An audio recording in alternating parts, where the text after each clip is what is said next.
আগের মতোই সমাজে চুরি ডাকাতি ছিনতাই বদমাইশি চলে, ওই আগে যেমন ছিল এখনো চলে, শুধু মানুষটা পরিবর্তন হয়েছে। ওই আগে যেটা নিত ওটার জায়গায় আরেকজন আইছে। কথা বলেন না কেন? আগে ডাকাতি ছিল এখনো আছে, আগে চুরি ছিল এখনো আছে, আগে চাঁদাবাজি ছিল এখনো আছে, সব আছে। মানে রাখবেন, এই যুবকেরা তরুণেরা রক্ত দিয়েছে এই জমিনে শুধু একটা নির্বাচন দিয়ে এক ফ্যাসিস্টকে সরিয়ে আরেক ফ্যাসিস্টকে বসাবার জন্য নয়, পুরা সিস্টেমকে পরিবর্তন করে আল্লাহর জমিনে আল্লাহর দ্বীন কায়েমের জন্য। ঠিক কিনা বলে? সুতরাং মনে রাখবেন, যারা আজও সেই সত্যটুকুন উপলব্ধি করতে ব্যর্থ হচ্ছে, মনে রাখবেন এই সমাজ, এই যুবকেরা, এই ছাত্র জনতা তাদেরকে এভাবে ছেড়ে দিবে না।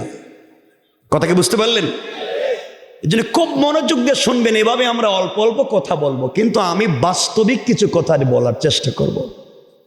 কেউ রাগ করেন না, আবার রাগ করবেন নি তো? কথা তো বলি নাই, তো বুঝলেন কেমনি?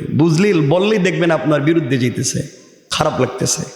শোনেন, এই যে আপনারা এখানে বসে রয়েছেন অলিয়া উলিয়ার মতো, দেখতে তো ভালো লাগতেছে, দাড়ি টুপি জুব্বা পাঞ্জাবি তসবিও দেখতেছি আছে বোধহয় পকেটে পকেটে, দেখতে তো আল্লাহর অলির মতো মনে হইতেছে।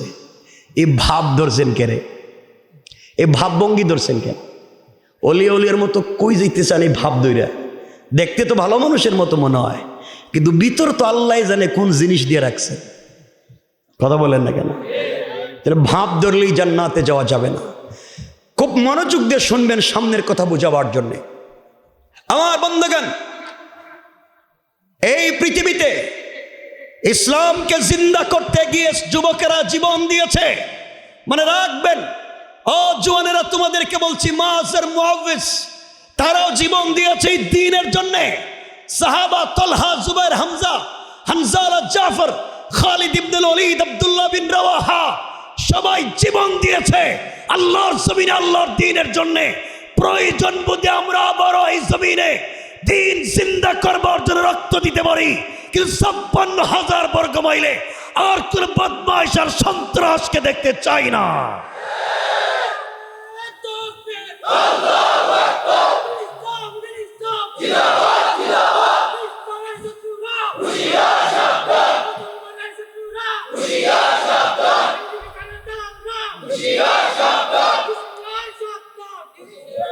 ঠিক আছে, দালাল আমরাই বলতেছি, দেখো ওদিকে স্টার খায়া কাম নাই, তোমার আমারে ডিস্টার্ব করতো। হে, আমি তো জুব্বা পরে ডিস্টার্ব করি। মনে রাখবেন মুসলমানেরা, যেই কথা বলতে চাই, আজকে এখনো বৃহত্তর আকারে ষড়যন্ত্র হচ্ছে কেমনে এই দেশ থেকে ইসলামিক শিক্ষাকে বিলুপ্ত করা যায়, কেমনে উলামায়ে কেরামকে জঙ্গি আর সন্ত্রাস সাজানো যায়, কেমনে মাদ্রাসার মসজিদকে, মাদ্রাসার থেকে ছাত্রকে কমিয়ে নেওয়া যায়। মানে রাখবেন, আমরা পরিষ্কার করে দিতে চাই, এই জমিনে শাহজালাল শুয়ে আছেন, শাহপুরান শুয়ে আছেন, শাহ মানত, শাহ মাকদুম এই জমিনে শুয়ে আছেন। প্রয়োজন বোধে আবারও আমরা বাঁশের লাঠি নিয়ে, শাহজালালের তরবারি নিয়ে তাকবীর ধ্বনি দিয়ে মাঠে নেমে পড়ে যেতে পারি, কিন্তু কোন কাফেরকে রাস্তায় দাঁড়াতে দেব না। এজন্য তোমাকে আমাকে তো দিন বুঝতে হবে। দিন শুধু তাকবীরে নয়, দিন রাখতে হবে তোমার আমার দিলের ভিতরে। রাসূল পাক সাল্লাল্লাহু আলাইহি ওয়াসাল্লাম যেভাবে সাহাবায়ে কেরামকে শিক্ষা দিয়েছিলেন, খুব মনোযোগ দিয়ে শুনেন। কষ্ট হচ্ছে নি আপনাদের? একটু হাত তুলে দেখান, কার কার কষ্ট হচ্ছে? হচ্ছে বলতেছি, কথা তো শেষ করি নাই। কষ্ট হচ্ছে? অসুবিধা হয়? মানে আবেগ আছে, বাস্তবতা কঠিন। আপনাদের কাছে আমি দুটা প্রশ্ন করতে চাই, মনোযোগ দিয়ে আমাকে জবাব দিবেন। কেউ রাগ করবেন না, শুধু বুঝবেন আমি আপনাদের জেনারেল নলেজ, এডুকেশনের উপরে কথা বলছি না, কমন সেন্স, আল্লাহ প্রদত্ত মেধা, ওখানে কথা বলতে চাই। এক, যারা এখানে এসেছেন আপনারা সকলে মানুষ কিনা? বলেন, আবার বলেন। কেমনে বুঝলেন? কেমনে বুঝলেন আপনি মানুষ হুবহু, অন্য প্রজাতির প্রাণী নয়? এটা বুঝলেন কেমনে? বলেন আপনারা। কিছু কয় না, এরা চিন্তা করতেছে আসলে জিনিসটাকে আমরা তো নিজেও জানি না, এটাই তো মনে হইতেছে। আপনারা মনে করতে পারেন আমাদের হাত আছে, পা আছে, পঞ্চ ইন্দ্রিয় আছে, নাক কান চোখ মুখ আছে, দেখতে মানুষের মতো মনে হয়, এই জন্যে আমরা মানুষ। রব বলেছেন উলাইকা কাল আনআম, শুধু হাত পা নাক কান চোখ মুখ থাকলেই মানুষ হয় না। যদি তার ভিতরে আল্লাহর তৌহিদ আর রসুলের রিসালাত না থাকে, দিলে যদি আল্লাহর তৌহিদ না থাকে, দিলে যদি রসুলের রিসালাত না থাকে, দেখতে মানুষ হলেই মানুষ হওয়া যাবে না। এই সমাজে আপনাদের বৃহত্তর ছাতকে অনেক মানুষ আছে যাদেরকে দেখতে মানুষের মতো মনে হয়, কিন্তু তাদের চরিত্র কুকুরের চাইতেও খারাপ। আছে না? আচ্ছা, ওই সামনে গেলে দেখবেন আছে, আমি বলতেছি। আপনারা মনে করতে পারেন, আপনারা যারা বসেছেন এখানে, যে আমরা তো সব ভালো মানুষ, অথচ সমাজ ব্যবস্থা নষ্ট করছেন আপনারা। যে পুরা সমাজ, যেটা এই সমাজ ব্যবস্থা নষ্ট করছেন আপনারা। কারা? বলেন না। হেরা চিন্তা করতেছে আমাদেরও কয় কেন, ওয়াজে এসি ভালো মানুষ। বলেন সমাজ নষ্ট করছে কে? বলেন না। এই আপনারা বলেন কারা? দেখেন সমাজ কেমনে হয়। এখানে যারা বসে আছেন অনেকের মুখের দাড়ি সাদা, পকেটে এক হাত লম্বা তসবিহ আছে, 5 ওয়াক্ত মসজিদে সালাত পড়েন, হজ করেছেন অথবা উমরাও করেছেন, কোন পীর সাহেবের মুরিদ হতে পারেন। আমি কসম রব্বে পাকের জাতে, আমি কসম করে বলছি, এলাকায় অনেক নামাজি লোক আছে যারা নামাজ পড়ার পরেও এলাকার সব থেকে বড় সুদের কারবারি। ঠিক কিনা জুড়ে বলেন? নাই। বলেন নাই। যে সুদের কারবার করে, কোরআন বলছে সে আল্লাহ এবং তার রাসূলের বিরুদ্ধে যুদ্ধের মতো অপরাধ করে। হাদিস বলছে যে সুদের কারবার করে সে তার মায়ের সাথে জেনার মতো অপরাধ করে। যে নিজের মায়ের সাথে জেনার মতো অপরাধ করে যায়, যে আল্লাহ এবং তার রাসূলের বিরুদ্ধে যুদ্ধের মতো অপরাধ করে যায়, সে যত ভাবভঙ্গি দরুক আর দাড়ি আর পাগড়ি লাগাক না কেন, সেই সমাজের সব থেকে বড় নোংরা। কথা বলেন না কেন? এই সমাজে নাই? নাই। সমাজ আপনি আমি নষ্ট করেছি, আপনারা এই সমাজ নষ্ট করেছেন। আজকে আমাদের এই সমাজে একজন ভালো মানুষকে নেতা বানাতে পারলাম না। আমরা যাকে নেতা মানি, আমার নেতা কায়নামদা তাজদার মদিনা সরকারে কায়নাত রাসূল পাক সাল্লাল্লাহু আলাইহি ওয়াসাল্লাম তার পুরা 63 বছরের জিন্দগিতে একটাও মিথ্যা কথা বলেন নাই। কথা বলেন না কেন? আর এই সমাজে অনেক লোক অনেককে নেতা বানায়। নেতার ছেলেরা বিদেশে পড়ালেখা করে, আর কর্মীদের হাতে পড়ালেখা বাদ দিয়া ফেন্সিডিল, ইয়াবা, কাঁচা আর সন্ত্রাসী করবার জন্য অস্ত্র উঠাইয়া দেয়। ঠিক কিনা বলে? খবর নিয়ে দেখেন এলাকায় যারা চান্দাবাজি করে, কোন লিডারের কথা এরা চান্দা করতে আয়। ঠিক না? সমাজ আপনি আমি নষ্ট করেছি। যারা বিলিস পলিটিক্স করেন, এলাকার রাজনীতি করেন, এলাকার মোড়ল, এলাকার মাতবর, এলাকার বিচারী, পঞ্চায়েতের বড় মুরব্বী, এলাকার সর্দার, অনেক মুরব্বী এলাকায় আছে যারা পঞ্চায়েতের বিচার করতে গিয়া 1 কাপ রং চা খাইয়া এদিকের বিচারকে এদিকে দিয়ে দেয়। ঠিক কিনা বলেন? নাই? বলেন নাই? এমনও মুরব্বী আছে হাতে 500 টাকা দিলে পুরা বিচার শুদ্ধা খায়া ফেলায়। নাই? সমাজ নষ্ট করছে কে? বলেন আমরা। বলেন আমরা। এমনও মুরব্বী আছে কোনো কাজ কাম তার নাই, সুন্দর দেখবেন সাদা লুঙ্গি, সাদা শার্ট, সাদা পাঞ্জাবি, কি দেখতে ভালো মানুষের মতো মনে হয়। এর ব্যবসায়ী হলো গ্রামে 2 জন দিয়ে মাইল লাগাইয়া দেওয়া, 2 জন দিয়ে মাইল লাগায়, হ্যাঁ 2 জন দিয়ে বুদ্ধিও দেয়, হ্যাঁ এরপরে বিচার করে মধ্যখানে 500 খায়ও, হ্যাঁ। ঠিক কিনা? এগুলো নাই। সমাজ নষ্ট করে দিয়েছে। সমাজ নষ্ট, এলাকা নষ্ট, শেষ পর্যন্ত আল্লাহর ঘর মসজিদ পর্যন্ত আমরা নষ্ট করে দিয়েছি। আপনাদের বৃহত্তর এই ছাতকে খবর নেন, ম্যাক্সিমাম মসজিদের সভাপতি সুদখোর, ক্যাশিয়ার ঘুষখোর, আর সেক্রেটারি দুর্নীতিবাজ, চাঁদাবাজ, বদমাইশ, ফেন্সি ডিল ব্যবসায়ী, ইয়াবা ব্যবসায়ী, এতিমের জায়গা দখল করে, বিধবার বাড়ি দখল করে, পাবলিকের জায়গা জমি নিজের নামে ভুয়া জাল দলিল করে শেষ বয়সে মসজিদ মাদ্রাসার দায়িত্বশীল হয়ে যায়। ঠিক কিনা বলেন? নাই? সমাজ নষ্ট করছে কে? ভাব ধরছেন কেন? এটি তো কইতে চাই এতক্ষণ থেকে। আপনারা তো শয়তান চিনেন না। গত হজের আগের হজে দেখলাম এক হাজি সাহেব হজে গিয়া জামারাতে মক্কায় শয়তানরে পাথর মারতেছে। জামারাতে তো কঙ্কর মারতে হয়, তো জামারাতে পাথর মারতেছে, মারতে মারতে বুঝতে রাগ উঠে গেছে গা, জুতা খুললে মারতেছে। শয়তান 10 লাখ খরচ করে আইস, পুরো এলাকায় বেজার লাগিয়ে রাখছিস, আর তুই এখানে রাগের ঠেলা জুতা দিয়ে মারতেছে।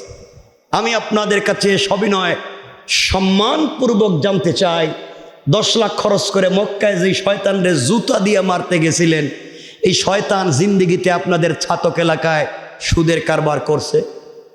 আইছিল? কথা বলেন না? আইছিল? এই এলাকায় ঘুষের কারবার করছে? কারো মেরে নিয়ে পার্কে গেছে? গ্রামে 2 জন নিয়ে মাইল লাগিয়ে 500 খাইছে? কথা বলেন। কারো জায়গা জমি দখল করছে? মসজিদ মাদ্রাসার ক্যাশের পয়সা মাইরা খাইছে? হুজুরদের বিরুদ্ধে সার দোকানে বদনাম করছে? তাহলে যেই শয়তান রে 10 লাখ খরচ করে মারতে গেছেন, ওখানে যেই শয়তানে সুদ খায় মক্কায় না এলাকায়? আসতে বললে হবে না। যে ঘুষ খায় মক্কায় না এলাকায়? যে চান্দাবাজি করে মক্কায় না এলাকায়? যে গ্রামে 2 জন দিয়ে মাইল লাগায় মক্কায় না এলাকায়? যে পাবলিকের জায়গা জমি নিজের নামে বুয়া জাল দলিল করে মক্কায় না এলাকায়? যে ওজনে কম দেয় মক্কায় না এলাকায়? যে 1 নম্বর জিনিস দেখে 2 নম্বর বিক্রি করে মক্কায় না এলাকায়? তাহলে শয়তান মক্কায় না এলাকায়? তো জুতা মারবেন মক্কায় না এলাকায়? ওখানে কি? হ্যাঁ, শয়তান তো এখানে, সুদও খায় এখানে, ঘুষও খায় এখানে, গ্রামে মাইল লাগায় এখানে, সব করে এখানে। মসজিদেও জুমার নামাজে সবার শেষে যায়, সালাম ফিরে সবার আগে দৌড় দেয় এই শয়তানি। কথা বলেন না কেন? এই জন্য যেই মুরব্বী বা যেই লোকটা দেখবেন জুমার নামাজে মসজিদে ঢুকে, জুমার আজ খুতবা হচ্ছে, সবার আগে চলে গেছে ধাক্কে ধাক্কে বগলে জুতা নিয়ে, আবার সালাম ফিরে এই দেখবেন সবার আগে দৌড় দিয়ে, আর থাকতে চায় না, অথচ সবার পিছে আইছে। যদি এমন কাউরে দেখেন, এর চেহারার দিকে 1 মিনিট তাকায় থাকবেন আর বলবেন, আল্লাহ একটা টাটকা শয়তান দেখাই না, বহুত দিন পর একটা শয়তান দেখলাম। এটা শয়তানি। এটা কি? শয়তান। এই সমাজ নোংরা। এজন্য পুরো আজকের আলোচনার যুবকদেরকে, পুরো আজকের আলোচনার মূল প্রতিপাদ্য হলো ভালো হয়ে যাও। পুরো ওয়াজের মৌলিক শব্দ একটাই, ভালো হয়ে যাও। কি হয়ে যাও? বলেন না সবাই, আবার বলেন। এই এলাকায় যারা সুদের কারবার করো ভালো হয়ে যাও। এলাকায় যারা ঘুষের কারবার করো ভালো হয়ে যাও। এলাকায় যারা ফেন্সিডিলিয়া বা মাদকের কারবার করো ভালো হয়ে যাও। এলাকায় যারা চুরি ডাকাতি বদমাইশি বুয়া মামলা করো ভালো হয়ে যাও। ঠিক কিনা বলেন? এটা তো মনে থাকবে। কি মনে থাকবে? ভালো হয়ে যাও। বলেন না, কি মনে থাকবে? আগামীকালকে সকালে ঘুম থেকে উঠে এদিকে বাইরে হয়েছেন, রাস্তায় দেখছেন এক মুরব্বি যাইতেছে, এলাকায় টাকা খাইয়ে বিচার করে, যে 500-100 খায়, চা খাইয়ে উল্টা বিচার দেয়, যাইতেছে এদিকে, আপনি পিছনে গিয়ে সালাম দিয়া বলবেন, আঙ্কেল ভালো হইয়া যাও। ঘটনা কি রে? বলে এই তো আজকে রাত্রি তো আর শুনছি, সকালে আমল শুরু করে দিচ্ছে, ভালো হয়ে যাও। কি হয়ে যাও? তো সবাই একটু জোরে বলেন তো, কি হয়ে যাও? এইবার শয়তানে শুনছে, খবর আছে সকাল থেকে। আল্লাহ আমাদের হেফাজত করো। আর জোরে বলেন। এই নোংরা সমাজকে ভালো পথে আনা দরকার আছে না নাই? আছে না নাই? এই আনার পথ আর পদ্ধতির দিকে আমরা অল্প অল্প করে আলোচনার দিকে যাব। পুরা বিষয় মনে রাখবেন। আমার জওয়ানদেরকে বলছি, চলার পথে আমরা একমাত্র ভরসা করব কার উপরে? আল্লাহ। আমাকে যথেষ্ট মনে করো, পৃথিবীর সব যদি তোমার বিরুদ্ধে চলে যায়, কেউ তোমার কিছু করতে পারবেন না। সাথে থাকবেন কে? আল্লাহ। এই জন্য আল্লাহর গোলামের কোয়ালিটি কি আল্লাহ বর্ণনা করলেন। আমরা যুবকদেরকে শুধুমাত্র এই কথা বলবো, দিন জিন্দা কেমনে করবেন, সমাজে কেমনে ভূমিকা রাখবেন। আমার মুসলমান বন্দেগান গভীর মনোযোগ,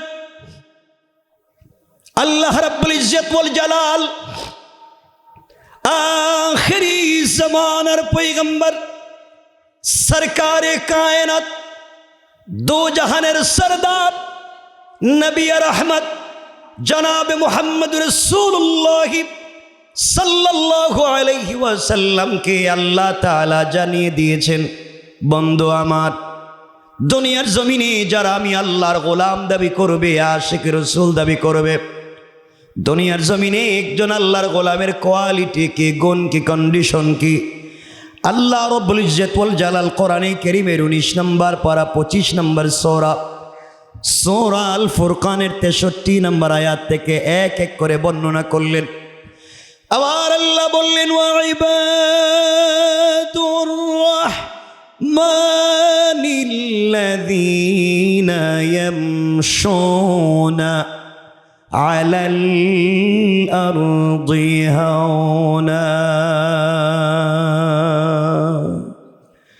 আল্লাহ রাব্বুল ইজ্জত ওয়াল জালাল বলছেন, মুসলমানেরা, এই দুনিয়ার জমিনে যারা আমি আল্লাহর গোলাম দাবি করবে, আশিক রাসূল দাবি করবে, আমি আল্লাহর গোলাম নিজেকে মনে করবে, বান্দারে আল্লাহর গোলামের গুণ কি, কোয়ালিটি কি, আল্লাহ রাব্বুল ইজ্জত ওয়াল জালাল জানাইয়া দিয়েছেন, গোলাম রে, আল্লাহর গোলামের 1 নম্বর কোয়ালিটি হলো, আমার গোলাম দুনিয়ার জমিনে চলার পথে সমাজে কোনোদিন অহংকার করতে পারে না।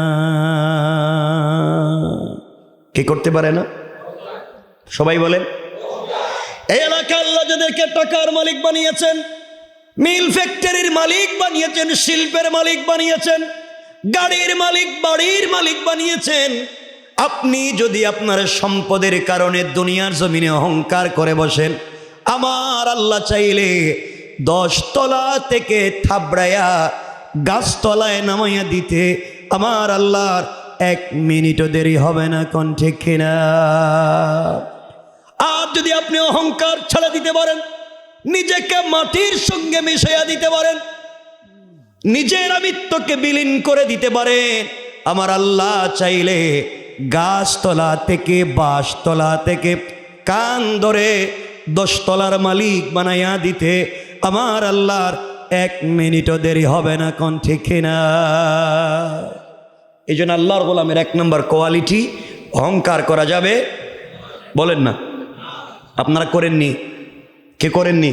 না, আপনারা তো ফেরেশতা পর্যায়ে পৌঁছে গেছেন, এরা না কয়, তাহলে অহংকার করে কে? এলাকা দেখবেন বেচারার আগে পয়সাপাতি ছিল না, এলাকার গরিব মানুষ ছিল, হঠাৎ পয়সার মালিক, এখন পয়সার গরমে এলাকার সাধারণ মানুষেরও ঠিক মতো চিনে না।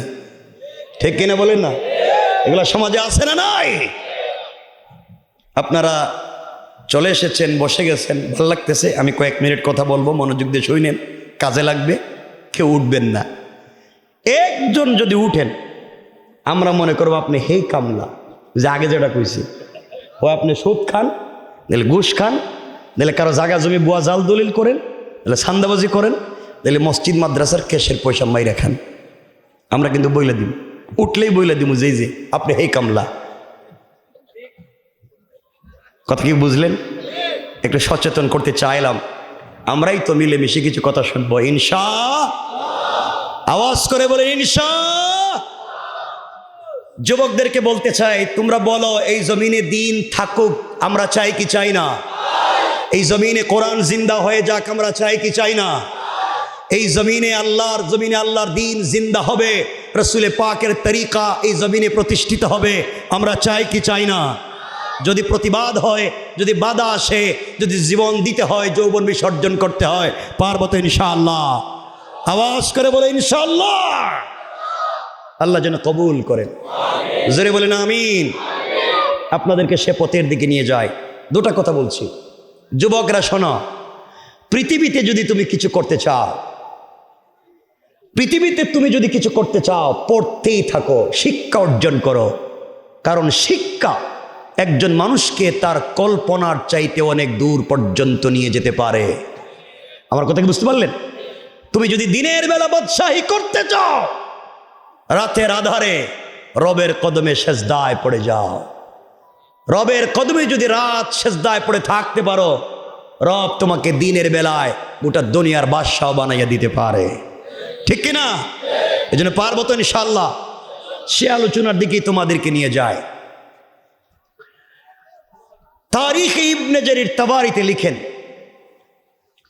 হানাফি মাযহাবের বড় ইমাম আল্লামা ইমাম আবু বকর জাসসাস আহকামুল কোরআন লিল জাসসাসে আমি যে আয়াত পড়েছি তার ব্যাখ্যায় তিনি লিখেন,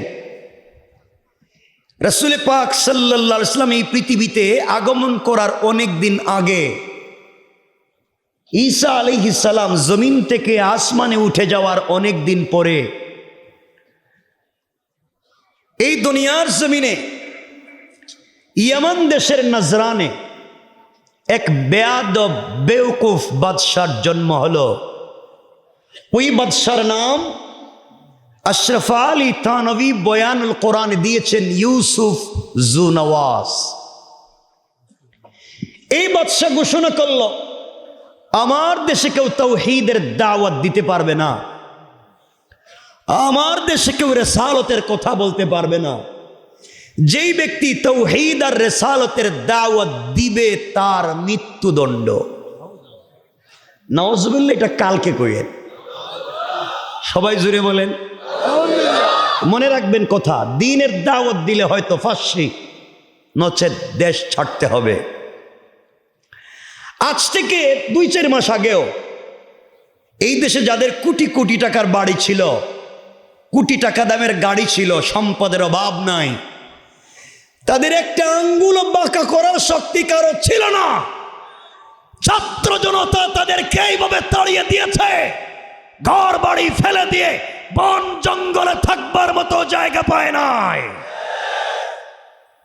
সুতরাং ওই দ্বীনের বিরুদ্ধে চলে গেলে কি হতে পারে, যুবকেরা কেমনে দ্বীন জিন্দা করতে পারে, মনোযোগ দিয়ে শুনবেন।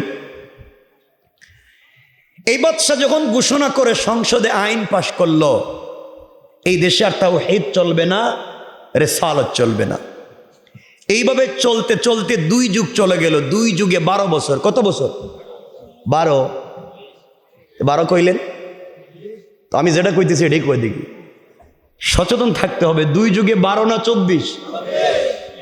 একটা না ক্ষমতায় 24 বছর জালেম যে আইন করেছে এই দেশে দ্বীন থাকবে না।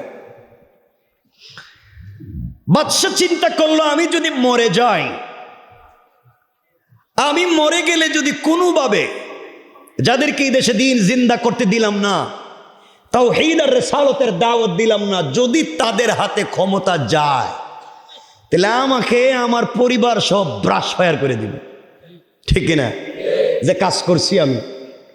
এই কথা চিন্তা করে বাদশাহ ইউসুফ জুনওয়াস, আল্লামা উবাইদুল্লাহ সিন্দি ইনকিলাবি তাফসীরে লিখেন, সে চলে গিয়েছে তৎকালীন জমানার তার ক্ষমতা টিকিয়ে রাখবার জন্য। তৎকালীন জমানার সবথেকে বড় জাদুকর, যে জাদুকরের কাছে গেছে যে বাবা দরকার হলে দেশ নে, আমারে ক্ষমতায় রাখ। কথা কি বুঝলেন? দাদা দরকার হলে সব লিখে দিও, তাও আমারে ক্ষমতায় রাখ। কথা কি বুঝলেন? এই কারবার করছিল ইউসুফ জুনওয়াস। ওই সময় জাদুকর বলছিল, বাদশাহ আপনি যদি এই দেশের ক্ষমতায় আজীবন থাকতে চান, আপনি মরে গেলে আপনার ছেলে, ও মরে গেলে তার ছেলে, এইভাবে যুগের পর যুগ, কালের পর কাল আপনার পরিবার থেকে যদি এই দেশের শাসন ক্ষমতা পরিচালিত করতে চান, তাহলে আপনার দেশ থেকে আমাকে একটা যুবক দেন। কয়টা? আসতে বললেন। একটা। বুঝবেন জওয়ানেরা, একজন যুবক দেন, শিক্ষিত চালাক। একটা যুবক দিলেই ওই এক যুবক দিয়ে আপনার দেশে আপনার ক্ষমতা টিকাইয়া রাখবে। জাদুকর বলতেছে। আমার বন্ধুগণ, কথাগুলো দিল দিয়া শুনেন। এবার কি বলতে চাই, বাদশাহ ডাক দিয়া বলতে, জাদুকর শোনো, পুরা দেশ থেকে যদি তোমাকে একটা যুবক দেই, ওই এক যুবকের মাধ্যমে এই দেশে দ্বীন, এই দেশের ভিতরে আমি ক্ষমতায় থাকব। পৃথিবীর কেউ সুযোগ পাবে না, পৃথিবীর কেউ আমাকে সরিয়ে ফেলতে পারবে না। কি করতে পারবে একটা যুবককে দিয়ে? তুমি যদি আমাকে বলতে একজন যুবক কেন, আমি তো তোমাকে বেশি দিতে পারি। জাদুকর ডাক দিয়া বলতে, শোনো বাদশা, অনেকগুলা মানুষ দিয়ে বিপ্লব হয় না, অনেকগুলা মানুষ দিয়ে সমস্যার সমাধান হয় না। একজন যদি দাঁড়িয়ে যেতে পারে, ওই একজনকে দিয়ে আপনার দেশের ক্ষমতায় আপনাকে রেখে দেব। বাদশাহ বলতেছে, সিস্টেম যদি আমাকে বলতেন কেমনে? জাদুকর ডাক দিয়া বলছে, বাদশাহ সিস্টেম হলো আপনি একটা যুবক দিবেন, ওই যুবককে আমার মতো জাদুকর বানাইয়া দেব, আমার মতো জাদুবিদ্যা শিক্ষা দেব, আমার মতো বড় জাদুকর বানাইয়া দেব। ওই জাদুবিদ্যার মাধ্যমে যুবক আপনার দেশে গিয়া জাদুবিদ্যার প্রভাবে স্বামী স্ত্রীতে ঝগড়া লাগাইয়া দিবে। স্বামী স্ত্রীতে ঝগড়া, বাবা ছেলে ঝগড়া, ভাইয়ে ভাইয়ে ঝগড়া, বোনে বোনে ঝগড়া, হুজুরে হুজুরে মারামারি, আর পীরে পীরে গুতাগুতি। কথা বলেন না কেন? এগুলো আসেনি আমাদের না, আমাদের এই দেশে নাই। কেমন জাদুবিদ্যা শিক্ষা দিব, ওরা নিজেরাই নিজেরাই মারামারি করবে। আপনি আপনার দেশ চালাবেন, আপনার বিরুদ্ধে লাগবার মতো সময় এরা পাবে না, কারণ এরা নিজেরা নিজেরা কামড়া কামড়ি করবে। আপনি আপনার দেশ চালাবেন, আপনার বিরুদ্ধে লাগবার মতো সুযোগ পাবে না। বাদশাহ ইউসুফ জুনাওয়াজ দেখলো ব্যাপারটা খারাপ না, অনেক ভালো। পুরা দেশ খুঁজে একটা যুবককে বের করেছে। তাফসীরে বাইজাউইতে এই যুবকের নাম কেউ বলেছেন আব্দুল্লাহ বিন থামের, আর কেউ বলেছেন তার নাম তো আব্দুল্লাহ, কেউ বলেছেন আব্দুল্লাহ বিন তামুর। আর যাই হোক, যুবকের নাম তো আব্দুল্লাহ। বাদশাহ বলেছে, বাবা তুমি এই দেশ থেকে দিনটাকে মুছে দিবে, তাওহীদ রিসালাত মুছে দিবে, জাদুবিদ্যা শিক্ষা করে দেশ থেকে ইসলামী আন্দোলন মুছে দিবে, প্রয়োজন বুঝে তুমি যা চাইবা তাই পাইবা। আমার বন্ধুগণ, আশরাফ আলী থানভী দুইটা বর্ণনা দিয়েছেন। কেউ বলেছেন প্রতিদিন যুবকটা ওই বাদশার দরবার, জাদুকরের দরবারে প্রতিদিন যায়, বিকেলবেলা চলে আসে। আর কেউ বললেন 6 মাসের জন্য চলে গেল, 6 মাস পরে দেশে ফিরতেছে। কথাগুলো শুনবেন। ওই যুবকটা 6 মাস পরে বড় জাদুকর হয়, বিদেশে পড়ালেখা করে আসতেছে। এই জমিন থেকে দিন মুছে দিবে, আল্লাহর এই জমিনে দিন রাখবে না। ইসলামী আন্দোলন যারা করে তাদেরকে জমিন থেকে মুছে দেবে। এই জন্যে যুবকটা বিদেশে পড়ালেখা করে আসছে, দেশের ভিতরে ঢুকেছে, বড় জাদুকর হয়ে আসছে। একটাই মিশন, জমিন থেকে দিন মুছে দিবে। বাদশার সঙ্গে দেখা করতে যায়, যাওয়ার সময় কিছু দূর গিয়ে দেখে গাছের গোড়ায় বসে বসে একজন মুরব্বী, মাথায় সাদা পাগড়ি, পরনে সাদা লেবাস, মুখে সাদা দাড়ি, একটা গাছের গোড়ায় বসে বসে সত্য ধর্ম কালিমার দাওয়াত দিয়ে যায়। যুবক কাছে গিয়ে জিজ্ঞেস করে, আঙ্কেল গাছের গোড়ায় বসে বসে আপনি কিসের দাওয়াত দিয়ে যান? আল্লাহর ওলি ডাক দিয়ে বলেছেন, যুবক রে, আমি একমাত্র তাওহীদ আর রিসালাতের দাওয়াত দিয়ে যাই। আব্দুল্লাহ ডাক দিয়ে বলছে, আঙ্কেল বাদশাহ না আইন করে নিষেধ করেছে এই দেশে তাওহীদ আর রিসালাতের দাওয়াত দেওয়া যাবে না, এই ভূখণ্ডে আল্লাহর তাওহীদ আর রাসূলের রিসালাত থাকবে না, আপনি কেন দাওয়াত দেন? আমি এই তো তাওহীদ আর রিসালাত ওয়ালাকে, এই কালেমা ওয়ালাদেরকে জমিন থেকে মুছে ফেলার জন্যে আমি জাদুবিদ্যা শিখছি, বাদশার সঙ্গে দেখা করে আসতেছি, কিছুক্ষণ পরে আপনাদেরকে পিটাইয়া এই জমিন থেকে তাড়িয়ে দেব। আমার বন্ধুগণ, এই কথা যখন বলেছে, আল্লাহর ওলি যুবকের চেহারার দিকে তাকালেন, তাকাইয়া যুবকের চেহারার দিকে তাকাইয়া কিছুক্ষণ হাওমাও করে কাঁদলেন, তারপরে মুস্কি হাসতে শুরু করলেন। যুবক ডাক দিয়া বলে, আঙ্কেল আপনি আমার চেহারার দিকে তাকিয়ে কাঁদবেন কেন, হাসবেন কেন, কি বা করলাম? আল্লাহর ওলি বলছেন, যুবকের কেন তোমার চেহারার দিকে তাকিয়ে কাঁদলাম? এই জন্যে কান্না করেছি, আমার জীবনে পৃথিবীতে অনেক মানুষ দেখেছি, অনেক যুবক দেখেছি। যুবকরে, আল্লাহ তোমাকে এত সুন্দর করে বানাইছে, এই জন্যে আমি কাঁদলাম। তোমার ভিতরে আল্লাহর তাওহীদের পরিচয় নাই, তোমার ভিতরে রাসূলের রিসালাতের পরিচয় নাই। এই মুহূর্তে তুমি যদি মারা যাও, কবরে গেলে তোমার সুন্দর চেহারা সুন্দর থাকবে না। এই জমিনে আল্লাহর দিন কায়েম করতে পারো নাই, তুমি আল্লাহর দিনের বিরুদ্ধে একদম দাঁড়িয়ে গিয়েছো, এই জন্য কাঁদলাম। আর এমন সুন্দর চেহারার মানুষকে আল্লাহ কেমনে জাহান্নামের আগুন দিয়ে জ্বালাবে, এই জন্যে চোখের পানি ছেড়ে ছেড়ে কাঁদলাম যুবক রে। হাসার কারণ হলো জোয়ান, তুই জানিস না এই পৃথিবীর আল্লাহ তাআলা যখন মানুষ সৃষ্টি করার ইচ্ছা করলেন, মনোযোগ দিয়ে শোনেন, খলিফা তৈরি করার ইচ্ছা করলেন। আমরা ঘটনার দিকে যাচ্ছি না, শোনেন। আল্লাহ বললেন ওয়াইদ ক্বালা রাব্বুকা লিল মালাইকাতি ইন্নী জাইলুন ফিল আরদি খলিফা। আল্লাহ রাব্বুল ইজ্জত ওয়াল জালাল বলছেন, শোনো ফেরেশতারা, আমার জমিনে আমার প্রতিনিধি বানাতে চাই, খলিফা বানাতে চাই পৃথিবীতে। ফেরেশতারা বলছিল আতাজালু ফিহা মান ইউফসিদু ফিহা ওয়া ইয়াসফিকুদ দিমা। আল্লাহ আপনি কি এমন জাতি বানাতে চান যারা নিজেরাই মারামারি করবে, ফিতনা করবে? এদেরকে বানায় লাভ নাই। ওয়া নাহনু নুসাব্বিহু বিহামদিকা ওয়া নুকদ্দিসু লাক, আমরা তো 24টা ঘন্টা তোমার ইবাদত করি, তাসবিহ পড়ি, তুমি কেন আমাদেরকে বানাতে চাও না? আবার আল্লাহ জবাব দিলেন, ক্বালা ইন্নী আ'লামু মা লা তা'লামুন। আল্লাহ রাব্বুল ইজ্জত ওয়াল জালাল বলছেন, ফেরেশতারা আমি আল্লাহ কেন বানাতে চাই পৃথিবীর কেউ জানে না, একমাত্র জানেন কে? ও যুবক আব্দুল্লাহ, আল্লাহ তাআলা ফেরেশতাদেরকে বলছেন, শোনো যাও, দুনিয়ার মাটির উপরিভাগ থেকে কিছু মাটি এনে খাই বানাইয়া, খামির বানাইয়া আদমের একটা অবয়ব, আদমের একটা কঙ্কাল তৈরি করে আমি আল্লাহর সামনে হাজির করবা। ও যুবক আব্দুল্লাহ, এমন সময় সমস্ত ফেরেশতারা মিলে একটা কঙ্কাল তৈরি করে, অবয়ব তৈরি করে আল্লাহর সামনে হাজির করলো। আল্লাহ ডাক দিয়ে বলছেন, ফেরেশতারা তোমরা যেইভাবে আমার আদম তৈরি করেছো আমি আল্লাহর পছন্দ হয় নাই, আমি আল্লাহর ভালো লাগে নাই। যেই সন্তানেরা, যে আদমের সন্তানেরা দুনিয়ায় যাওয়ার পরে আমি আল্লাহকে না দেখে আমার দ্বীনের জন্য জীবন দিবে, আমি আল্লাহকে না দেখে গভীর রজনীতে সেজদায় পড়ে চোখের পানি ছেড়ে ছেড়ে কাঁদবে, তোমরা যেইভাবে তৈরি করেছো ওটা আমি আল্লাহর পছন্দ হয় না, আমি আল্লাহর ভাল লাগে নাই। যাও রে, আবার কিছু মাটি একত্রিত করে খাই বানাইয়া, খামির বানাইয়া আমি আল্লাহর সামনে হাজির করে দিবা।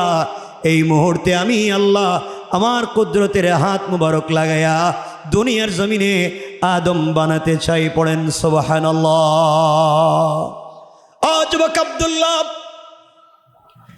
এমন সময় সর্বপ্রথম আমার আল্লাহ আদমের কপাল তৈরি করলেন, আদমের কণ্ঠনালী তৈরি করলেন, আদমের গাল, আদমের ঠোঁট আমার আল্লাহ তৈরি করে ফেরেশতাদের দিকে তাকাইয়া ডাক দিয়ে বলছেন, ফেরেশতারা দেখো তো আমি আল্লাহ নিজের হাতে আদম তৈরি করলাম, তাকাইয়া দেখো কেমন হলো। ফেরেশতারা আদমের চেহারা মুবারকের দিকে তাকাইয়া আল্লাহর কদমে সেজদায় পড়ে বলেছে, আল্লাহ তাআলা এই পৃথিবীতে আপনি যা কিছু এই মুহূর্তে সৃষ্টি করেছেন, আদমের মতো এত সুন্দর চেহারা এই জন্মে কোনোদিন দেখি নাই। আমার আল্লাহ এই কথার সার্টিফাই করতে গিয়ে কোরআনে কারীমের 30 নম্বর পারা সূরা 3 মধ্যে ওখানে আমার আল্লাহ বললেন, লাকাদ খালাকানাল ইনসানা ফি আহসানি তাকওয়িম।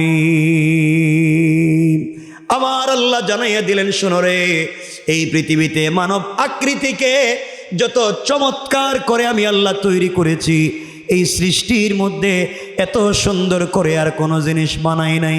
পড়েন সুবহানাল্লাহ। ও যুবক আব্দুল্লাহ, ফেরেশতারা আল্লাহর কাছে ডাক দিয়ে বলেছে, আল্লাহ এই পৃথিবীতে আপনি কোনো জিনিস তৈরি করতে গিয়ে কোন বললেই তো তৈরি হয়ে যায়, আপনি কেন নিজের হাত দিয়ে তৈরি করতে গেলেন, নিজের হাত কেন ব্যবহার করলেন? আল্লাহ জবাব দিলেন, ফেরেশতারা এই জন্যে আমার হাত দিয়ে আমার গোলামদেরকে তৈরি করলাম, দুনিয়ার জমিনে চলার পথে যদি গুনাহ হয়ে যায়, ভুল পথে চলে যায়, অন্যায় করে ফেলে, আমার আল্লাহ কোরআনে কারীমের 19 নম্বর পারা 25 নম্বর সূরা ফুরকানের 65 নম্বর আয়াতে আমার আল্লাহ বললেন ওয়াল্লাযীনা ইয়াকুলুনা রব্বানা সরিফ আন্না আযাব জাহান্নাম ইন্না আযাবাহা কানা গরামা। আল্লাহ রাব্বুল ইজ্জত ওয়াল জালাল বলছেন, শোনো ফেরেশতারা, আমার গোলাম গভীর রজনীতে আমার দেওয়া কপাল আমার কুদরতের পায়ে লাগাইয়া, আমার দেওয়া চোখ থেকে 2 ফোঁটা পানি ছেড়ে দেয়া, আমার দেওয়া জবান দিয়ে গভীর রজনীতে যখন আমাকে ডাক দিবে, আমার গোলাম সাকারাতের আগে, গারগারা শুরু হয়ে যাওয়ার আগে, কবরে চলে যাওয়ার আগে, মালাকুল মউত আজরাইল পৌঁছে যাওয়ার আগে, আমার গোলাম গোটা জিন্দগির অপরাধের জন্য যখন ক্ষমা চাইবে, আমি আল্লাহ রাব্বুল ইজ্জত ওয়াল জালাল ওয়াদা দিলাম 100 বৎসর যদি হায়াত দিই, 99 বছর 11 মাস 29 দিনও যদি নাফরমানি করে ফেলে, হায়াতে জিন্দগির কিছুক্ষণ বাকি আছে, ওই মুহূর্তেও যদি আমার গোলাম আমার কদমে সিজদায় পড়ে তওবা শুরু করে, আল্লাহ বলেছেন বান্দারে, সাথে সাথে আল্লাহ তাআলা ওই গোলামে পুরা জিন্দগির অপরাধগুলোকে ক্ষমা করে দেয়া জান্নাতি বলে ফয়সালা করে দিতে আমার আল্লাহর 1 মিনিটও দেরি হবে না। পড়েন সুবহানাল্লাহ। যুবক, তুমি তো মাত্র জাদুবিদ্যা শিক্ষা করে আসছো, এই জন্য তোমার চেহারার দিকে তাকাই আমি হাসলাম। তোমার মতো বেওকুফ, তোমার মতো আহাম্মকার নাই। আল্লাহ বলছেন 1000 গুনাহ করলেও ক্ষমা করে দিবেন, আর তুমি তো মাত্র জাদুবিদ্যা শিখছ। আমার মন বলে তুমি যদি জাদুবিদ্যা বাদ দেয়া এই মুহূর্তে তাওহীদ কবুল করে কালিমা পড়ে মুসলমান হয়ে যাও, তাহলে তোমার তো গুনাহ মাফ হবেই, জবানে স্বাদ পাইবা, কলিজায় শান্তি পাইবা, আর জাদুবিদ্যা শিক্ষা করে যে ক্ষমতা পেয়েছ, কালিমা পড়লে তার চাইতেও বেশি ক্ষমতা পাইবা। আর একটু জোরে পড়েন না সুবহানাল্লাহ, আর একটু আওয়াজ করে পড়েন না সুবহানাল্লাহ। যুবকেরা তো আওয়াজ দিতে পারে না। যুবক, তোমাদেরকে আমি ভালো করে চিনি ভাই, কারণ এই সমাজে যুবক তোমরা যে খারাপের খারাপ, হ্যাঁ, জনমের খারাপ।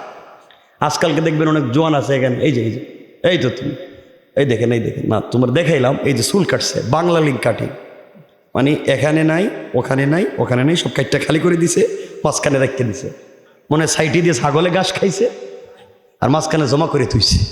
আছে না এগুলা? এই যে আরেকজন আমার দিকে তাকাইতেছে, মনে হে আল্লাহর ওলি, হে বুঝতেছে না কিছু। এগুলা কেন করো? এগুলা তো কোনো সুন্নাহ না, আল্লাহ রাসূলের এই সুন্নতের খিলাফ চলে কি মজা পাও? জওয়ান, তোমাদেরকে বলছি, আমিও তোদের এক ভাই। এই দুনিয়ায় চাইলে শান্তির জায়গা নেই দুনিয়ায়। তোমরা তো আজকে প্রেম ভালোবাসা নিয়ে ব্যস্ত, শুধু তুমি আছো আর তোমার গার্লফ্রেন্ড আছে, ঠিক কিনা? ঠিক হয়েছে কেটারে? আবার ঠিক কর, আরো জোরে কই ঠিক। এতক্ষণ কথা কইলাম ঠিক তো কই না, তা গার্লফ্রেন্ডের কথা বলছি কই ঠিক।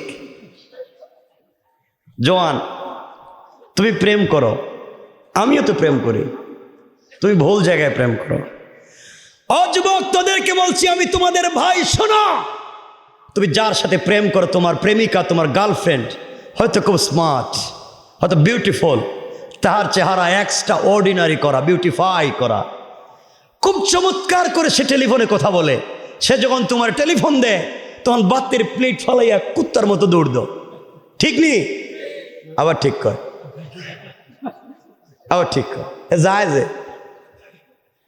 যুবক, এই তোমাকেই বলছি, তুমি এই মেয়ের সাথে সম্পর্ক করতে গিয়া মা বাপের মুখে চুনকালি দিয়েছ, পড়ালেখায় লাল বাতি জ্বালিয়েছ, এই মেয়েকে পেতে গিয়া পড়ালেখা বাদ দিয়েছ, টেনশন করে ফেন্সিডিল ইয়াবা ধরেছ, পুরা জিন্দগি কাজ করে পুরা পয়সা ওই মেয়ের পিছনে ইনভেস্ট করেছ, দিন শেষে তাকে পেতে চাও। বিদেশে থেকে যত পয়সা ইনকাম করেছ সব ওই মেয়ের পিছনে দিয়েছ, শুধু ওই মেয়েটাকে পেতে চাই। কসম রব্বে পাকের জাতের, তুই জানিস না ওই মেয়ে যদি আগামীকালকে ঘুম থেকে উঠে তোমার চাইতে স্মার্ট, তোমার চাইতে টাকাওয়ালা আরেকটা যুবককে পেয়ে যায়, হয়তো তোমাকে ভুলে যেতে 1 মিনিটও লাগবে না। ঠিক কিনা জোরে বলেন? রব আফসোস করে বলছেন, জওয়ান, ইয়া আইয়ুহাল ইনসান, এই মানুষ, মা গাররাকা বিরাব্বিকাল কারীম, কে তোরে ধোঁকা দিয়েছে আমার মতো মহান রব থেকে? অথচ আল্লাযী খালাকাকা, আমি না তোরে বানাইছি, আমি না ভালোবেসে তোরে সৃষ্টি করছি, কে তোরে ভুল পথে নিয়ে যায়? যুবক, তোমাদেরকে আমি তোদের ভাই বলছি, আমি তোদের ভাই, হাতে তোমাদের পায়ে হাত রেখে বলছি, এই পৃথিবীতে চাইলে কাউকে 100% খুশি করতে পারবে না। তোমার বউকে 100% খুশি করতে পারবে না।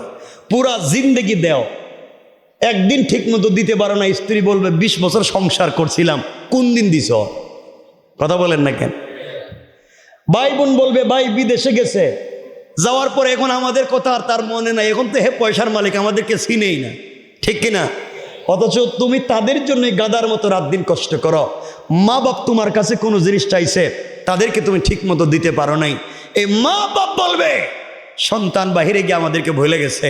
অর্থ হইল পৃথিবীর কাউকেই তুমি 100% খুশি করতে পারবা না। অথচ রব বলেছেন, বান্দা তুই সবাইকে বাদ দে, একটা বার সিজদায় গিয়ে পড় সুবহানা রাব্বিয়াল আলা। আমি রব কথা দিলাম, তোর একটা ডাকে আমি রব খুশি হয়ে যাই। যুবক, তুমি কেমনে সে রবকে ভুলে যাও? কেন তুমি ভুল পথে যাও? এই জন্য আমরা ভুল পথে যাব না ইনশাআল্লাহ। সবাই বলে না ইনশাআল্লাহ, আরো জোরে বলেন না। এখন মুরব্বী বাপদেরকে বলছি, 1 মিনিট শুনতেছেন আমার কথা? এদের যুবকেরা খারাপ হয়, বাপের কথা শুনে না, মায়ের কথা শুনে না। এমনও জোয়ান এলাকায় আছে, বাপরে গিয়ে আব্বা তোমার কাছে বিড়ি আছে, থাকলে তুমি দেও, আমি ওর দিয়ে খাইয়া তোমার দিতেছি। কথা বলেন না কেন? আছে না এগুলা? এইগুলা আছে। কয় কত খারাপ হয়েছে আমরা আজকালকে। আগে শুনতাম স্বামী বউরে পিড়েই, তো আগে শুনতাম মাঝে মাঝে, আর এখন বেশি শুনতেছি বউ তার স্বামীরে ফিডে। ঠিক নেই? এটা ঠিক কইলা যে তো দূরে গেলে মায়ের খাইছো নি তুমি? তো জুড়ে কই ঠিক, তা তো বড় বিপদে পড়লাম দেখি, যেটাই কই ঠিক মেয়েরা দেয়। কয়েকদিন আগে একজন আমারে বলতেছে, একজন তার বউরে মারতে মারতে বউরে কইতেছে, তুই আমারে আব্বা ক। নাউজুবিল্লাহ। কেন? বউ মায়ের খাইতে খাইতে পায়ে ধরে বলতেছে, তুই আমার বাপ, আমার সাইডে দে। হ্যাঁ, বন্ধু বান্ধবের কাছে গিয়ে বলতেছে, তোমরা আমার চিনোনি, আমি কেডা? আমি বউরে বাপ ডাকাইয়া দিছি। শয়তান আল্লাহর জিগা, আল্লাহ আমারে শয়তান বানাইছিল কেরে? আমি তো জিন্দেগি তো বউরে বাপ ডাকাই নাই। কথা বলেন না কেন? হে বউরে বাপ ডাকাইয়া মসজিদের সভাপতি হয়ে বসে রইস। ঠিক কিনা? সমাজ কত খারাপ চিন্তা করে, কত নোংরা হয়ে যাচ্ছে। এই জন্য যুবকদেরকে যদি ভালো পথে নিয়ে আসতে হয়, তাহলে এই যুবকের ফ্যামিলিকে ভালো পথে নিয়ে আসতে হবে। শুনতে পাচ্ছেন আমার কথা? খুব মনোযোগ দিয়ে শোনেন, কি বোঝাতে চাই, কি মেসেজ দিতে চাই, মনোযোগ দিয়ে শোনেন। যুবকের এই পরিবারকে ভালো বানাতে হবে। পরিবার যদি ভালো হয়, স্বামী স্ত্রী যদি ভালো হয়, এই পরিবার থেকে ভালো সন্তান জন্ম নিবে। আজ আমাদের মায়েদের ঘর থেকে শাহজালাল, শাহপরান, জুনাইদ বাগদাদি, আব্দুল কাদের জিলানী, মুঈনুদ্দিন চিশতি, এমন আল্লাহর ওলিরা আমাদের মায়েদের ঘর থেকে জন্ম নেয় না। এখন আমাদের মায়েদের ঘর থেকে জন্ম নেয় বল্টু।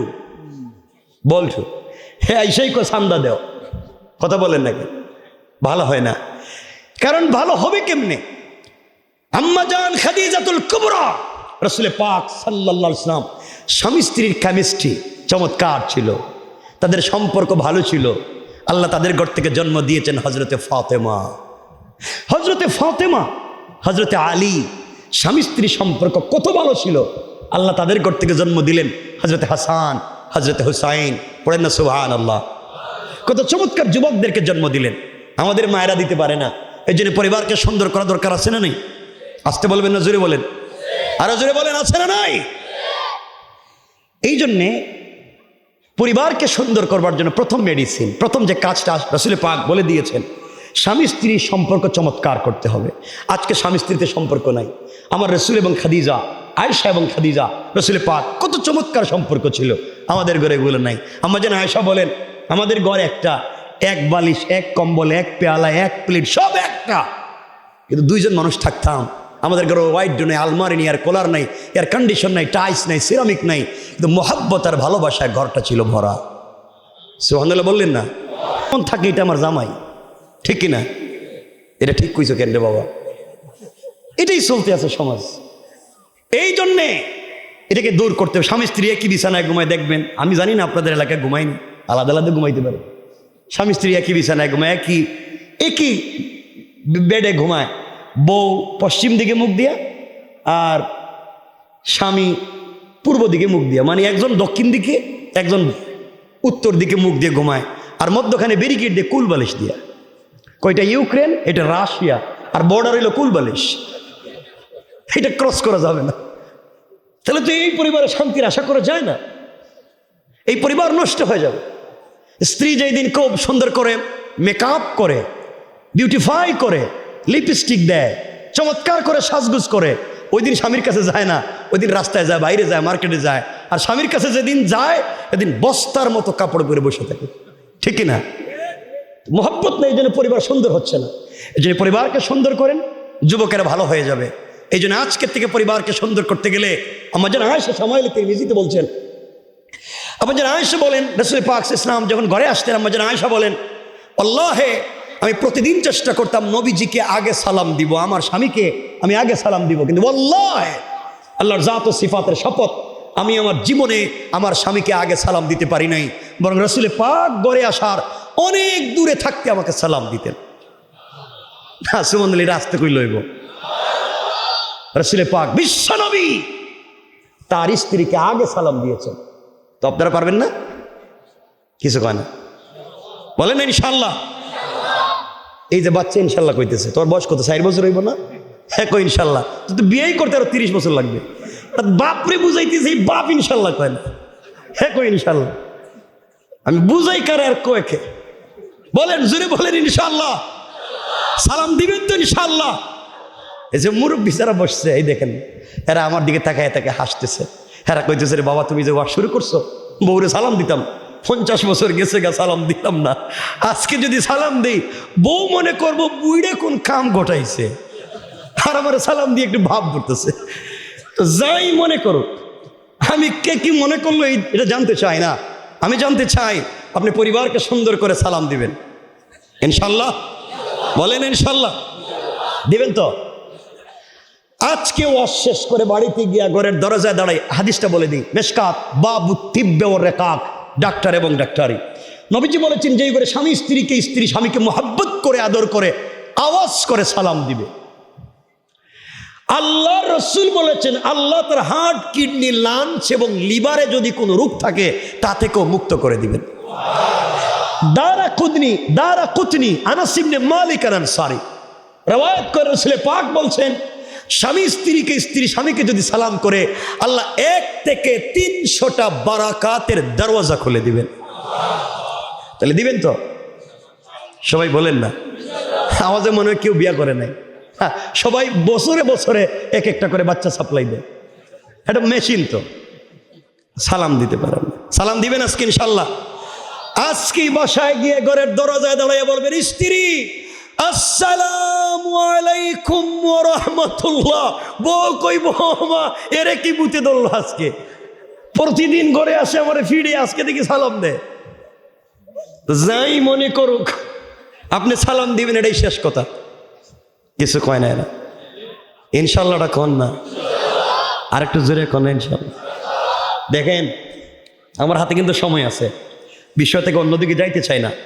আমি কিন্তু উল্টাইয়া দিমু আসলে, সালাম না দিলে কিন্তু উল্টাইয়া দিন। সালাম দিবেন নি? যে ঘরে যে বউরে দিয়ে রান্নাবাড়ি করান, ঘর মুছান, বাথরুম মুছান, ওয়াশরুম পরিষ্কার করে, ঘরের সব কাজ বউ করে, রান্নাবাড়ি করে, রুগী থাকলে রুগীরে দেখে, বাচ্চা কাচ্চা তাও দেখে, হাঁস মুরগ থাকলে তাও দেখে, গরু ছাগল থাকলে তাও দেখে, সব দেখে না? আমি হেই ওয়াজ করে দিব, সব আপনি করা লাগবো। এমনকি বউরে মাঝে মাঝে কুলি করলেই হাঁট তুইব, বউরে রান্না করে আপনি খাওয়াই তুইব। এমনকি যদি একটা ছোটো বাচ্চা থাকে, এর দুধও আপনি খাওয়াই তুইব। কোত্থেকে আইন না খাওয়াইবেন আপনি জানেন। আমি কি এই ওয়াজ শুরু করে দিতাম? এটা কি আরম্ভ করতাম না? সালাম দিবেন, একটা সুন্নাত জিন্দা করা লাগবে। সালাম দিবেন ইনশাআল্লাহ। জোরে বলেন, আরো জোরে। মোটামুটি একটা লাইনে গেছে, ওরা আপনাদের দায়িত্ব। 2 নম্বর হলো, যুবকদেরকে যদি ভালো করতে চান, যুবক তোমাদেরকে বলছি, স্বামী স্ত্রীর সম্পর্ক চমৎকার করো। ঘরে গেলে মাঝে মাঝে বউরে ভালোবাসা, মাঝে মাঝে আম্মা জান আয়েশা বলছেন, আমার মনে পড়ে না কোনোদিন আমার হাত দিয়ে খাবার খাইছি। পুরো জিন্দগি তো নবী আমারে খাইয়ে দিলেন, আর আমি রসুলরে খাইয়ে দিলাম। আপনারা পারবেন না স্ত্রীরে খাওয়াইতে মাঝে মাঝে? হ্যাঁ, আর কয় না কিছু। কারণ আপনার খাবার তো বউ খাইতো না। আপনি যখন বউরে মুখে দিবেন, বউ মনে করবো বিষ খাওয়াইতেছে মনে হয় বিয়ে করার জন্য। আপনি খাওয়াইবেন, মোহাব্বত তৈরি করেন ইনশাআল্লাহ। জোয়ানেরা বলো, এই সাইড থেকে কেউ কয় না। এই যে এরা কি তা রোহিঙ্গা নাকি তা? বলেন ইনশাআল্লাহ। আমি যুবকদেরকে বলছি, যুবকেরা বুঝতে পারছে, এরা তো নিজের স্ত্রীরে মুখে উঠাইয়া খাওয়াইতে পারতো না। যুবকেরা মুখে উঠাইয়া আদর করে ভালোবেসে খাওয়াইতে পারবে ওই পাশের বাড়ির ভাবিরে, ঠিক কিনা? এটা কইছে ঠিক, এটা ঠিক। বউরে খাওয়াইবো কয় ঠিক কয় না, ভাবিরে খাওয়াইবো ঠিক কয়। মায়ের খাই বানাতে, বউ ফিট বানাতে আমি ফিরতাম নি। আল্লাহ হেফাজত করো, সবাই বলেন। এই পরিবার যদি চমৎকার হয়, যুবক চমৎকার জন্ম নেবে। আসুন সামনের দিকে যাই। কষ্ট হচ্ছে, অসুবিধা হয়? আমার মুসলমান বন্ধুগণ, কথাগুলো এবার দিল দিয়া শোনেন। আল্লাহর ওলি যুবক আব্দুল্লাহ বিন তামেরকে বলছেন, জওয়ান রে, তুমি যদি কালিমা পড়ে ফেলো, আমার মন বলছে তোমাকে আল্লাহ তাআলা আরো ক্ষমতা দিবেন। 1 মিনিট যুবকের সামনে বুজুর্গ 1 মিনিট ওয়াজ করলেন। যুবক ডাক দিয়া বলছে, আল্লাহর ওলি, সত্যি যদি কালিমা পড়লে জবানে স্বাদ পাওয়া যায়, কলিজায় শান্তি পাওয়া যায়, আর জাদুবিদ্যার চাইতে ক্ষমতা পাওয়া যায়, আপনি আমাকে এই মুহূর্তে কালিমা পড়াইয়া মুসলমান বানাইয়া দেন। আল্লাহু আকবার। কথাগুলো বুঝবেন। যুবক মুসলমান হয়ে গিয়েছে। এই যুবককে বিদেশে পাঠাইছে, বিদেশে শিক্ষা লাভ করাইছে, ট্রেনিং দেওয়াইছে, এই দেশ থেকে দিন মুছে দিবে। আর আল্লাহ সিদ্ধান্ত নিলেন এই যুবকরে দিয়েই এই দেশে দিন জিন্দা করবেন। কারণ একটা যুবক যদি ভালো হয়ে যায়, একটা সমাজ ভালো হয়ে যেতে পারে। 16 বছর থেকে আপনারা আন্দোলন করলেন, ফ্যাসিস্টকে দূর করতে পারলেন না। তরুণ আর জোয়ানেরা যখন রাস্তায় নেমে রক্ত দেওয়া শুরু করলো, ফ্যাসিস্ট পালাইয়াও জান বাঁচাইতে পারে নাই, ঠিক কিনা? যুবকদেরকে বলছি, তোমাদেরকে ইস্পাতের মতো, সীসা ডালা প্রাচীরের মতো দাঁড়িয়ে যেতে হবে দ্বীনের জন্য। যুবক কালিমা পড়ে মুসলমান হয়েছে। বাদশাহ কোটি টাকা ইনভেস্ট করে এই যুবককে দিয়ে দিন মুছতে চাইল, আর আল্লাহ এই যুবককে দিয়ে দিন জিন্দা করতে চাইলেন। আল্লাহ পারবেন? আসতে বলবেন না, জোরে বলেন। আমার আল্লাহ কোরআনে বলছেন, ওয়ামাকারু ওয়ামাকারাল্লাহ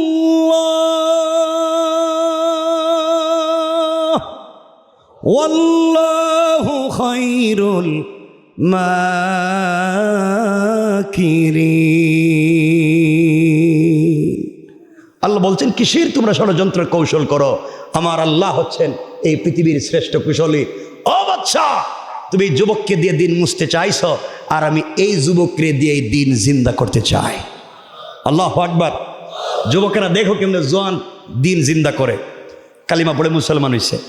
মুসলমান হওয়ার পরে আল্লাহর ওলিরে ডাক দিয়ে বলছে, হুজুর আপনি না বললেন কালিমা পড়লে জবানে স্বাদ পাবো, কলিজায় শান্তি পাবো, আমি তো কোনোটাই পাইতেছি না, আপনি তো কালিমা পড়াইলেন। আল্লাহর ওলি বলছেন, যুবক তুমি তো কালেমার অর্ধেক পড়ছ, বাকি অর্ধেক বাকি আছে। হুজুর বাকি অর্ধেকটা কি? আল্লাহর ওলি বলছেন, বাকি অর্ধেক হলো তোমাকে আমার বুকের সঙ্গে তোমার বুকটা লাগাইয়া একটা চাপ দিব, একটা জাতা দিব।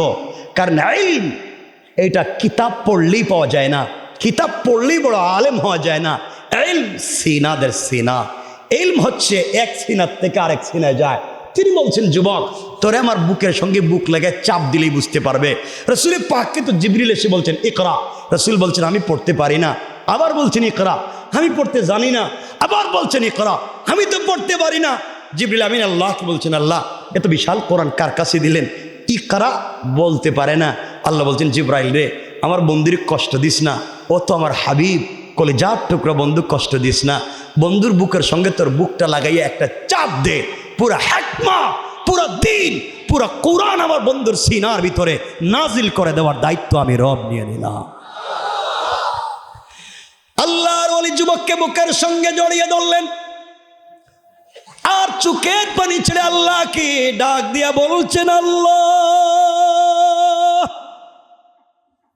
এই যুবকের মাধ্যমে বাদশাহ এই জমিন থেকে দিন মুছে দেওয়ার ষড়যন্ত্র করেছে।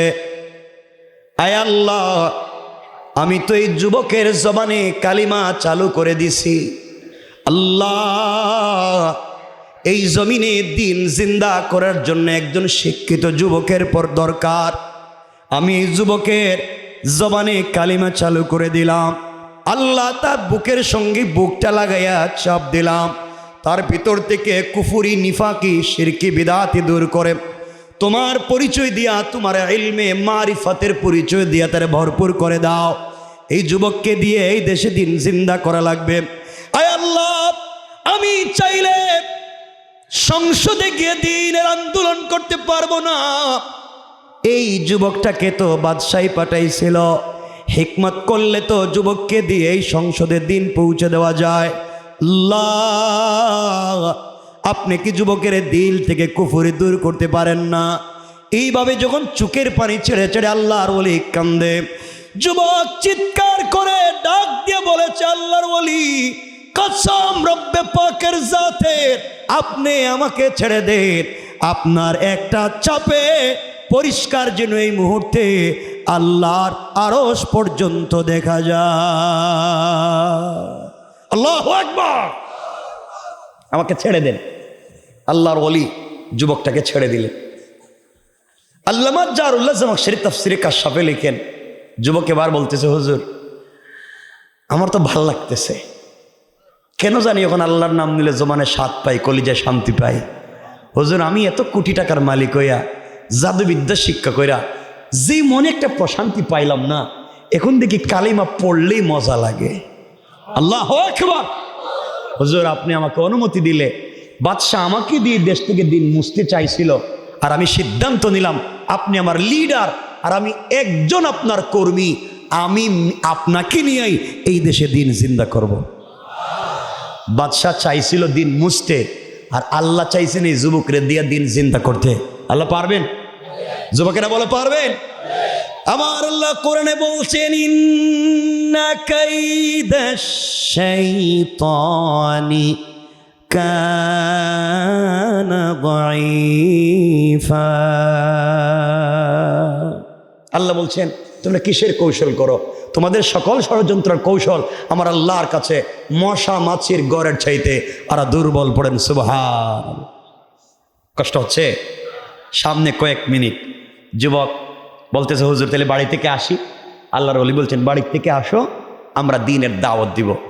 এই বলে যুবক চলে যাচ্ছে বাড়িতে। এখানে আশরাফ আলী থানভী বয়ানুল কোরআনের দুটো বর্ণনা দিচ্ছেন, আমরা একটা নিব অল্প বলার জন্য। কিছু দূর যাওয়ার পরে যুবক দেখে রাস্তার দুই পার্শ্বে শত শত মানুষ দাঁড়ায় রয়েছে, আর রাস্তার মধ্যখানে কেউ বলেছেন বিশাল অজগর সাপ দাঁড়ায় রয়েছে, আর কেউ বলছেন বিষাক্ত বাঘ দাঁড়ায় রয়েছে। আমরা একটা নিলাম, বাঘ দাঁড়ায় রয়েছে। যুবক পাবলিকরে জিজ্ঞাসা করে, আপনারা রাস্তা পার হন না কেন, দাঁড়ায় রয়েছেন কেন? পাবলিক বলতেছে, বাবা এই বাঘের জন্য আমরা রাস্তা পার হইতে পারি না, যদি খায় ফেলায়। যুবক চিন্তা করলো, এইমাত্র কালিমা পড়ে এসেছি, আল্লাহর দ্বীন গ্রহণ করে এসেছি, তাওহীদ আর রিসালাত গ্রহণ করেছে শিরক বাদ দিয়ে। একটা পরীক্ষা হয়ে যাক, এই মুহূর্তে বাঘের শক্তি বেশি না আমার আল্লাহর কালিমার পাওয়ার বেশি? আল্লাহু আকবার, জুড়ে বলেন। যুবক তুমি দাঁড়িয়ে যাও, পুরা বনের পশুও তোমার কথা শুনবে। তুমি দাঁড়িয়ে যাও তাওহীদ নিয়ে, পুরা দুনিয়া তোমাকে স্যালুট করতে বাধ্য। শুধু তোমাকে হিকমতে দাঁড়াতে হবে। আমার বন্ধুগণ, যুবক আস্তে আস্তে বাঘের কাছে গেছে। বাঘের কাছে গিয়া এক হাত দিয়া বাঘের কান ধরছে। কান না, আল্লাহ কালকে শুরু করে সকালে।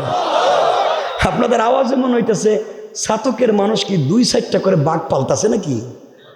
কয়েকটা কান ধরছে, আমরা তো এর কান দিয়ে উঠি। এখানে বাঘের একটা ফটো দেখলে তো প্রস্রাব করে দিবেন। যুবক এক হাত দিয়ে বাঘের কান ধরছে, আর আরেক হাত দিয়ে বাঘের গালে আচ্ছা মতো একটা থাপ্পড় মেরে দিচ্ছে। আল্লাহু আকবার। আর ডাক দিয়ে বলতেছে, এই বাঘ, আল্লাহ তোকে বানাইছে বন জঙ্গলে থাকবার জন্যে, তুই রাস্তাঘাটে পাবলিক রে ডিস্টার্ব করস কেন? তুই আমারে চিনস না? আমি কে? আমি কালিমাওয়ালা আল্লাহর সৈনিক। আল্লাহু আকবার। যুবক বাগের কাছে গিয়ে পরিচয় দেয়, হে কালিমাওয়ালা। আর আমরা অন্ধকার রাস্তায় পরিচয় দিই, আমার সিনে নেমি কেডা, হুজুর যা আছে দিয়া দেন, নাহলে মুসলমানই দিয়া দিন, হেঁটে কয়। আর যুবক বাগের কাছে গিয়ে বলতেছে, আমাকে চিনেন আমি কে? আমি কালিমাওয়ালা, কসম রব্বে পাকের জাতের। যুবক এই কথা বলতে দেরি হয়েছে, বাঘ মাথাটা নুয়াইয়া কানটা নাড়াইয়া জঙ্গলে যেতে 1 মিনিটও দেরি করে নাই। আল্লাহু আকবার। পাবলিক চিন্তা করছে পাইছি পিসাব, যার কথা বাঘ শুনে হে পিরইব না তুই বগেডা। তার বাড়িতে মানুষ তেল নিয়া, ফানি নিয়া, দড়ি নিয়া হাজির। কই কি দাঁড়ে, এই জন্য তুমি কালিমা পড়ি নাই, এটা দেখি সব নিয়ে হাজির, দড়ি মুড়ি কি। পাবলিক তার কাছে যায়, চুকে দেখে না।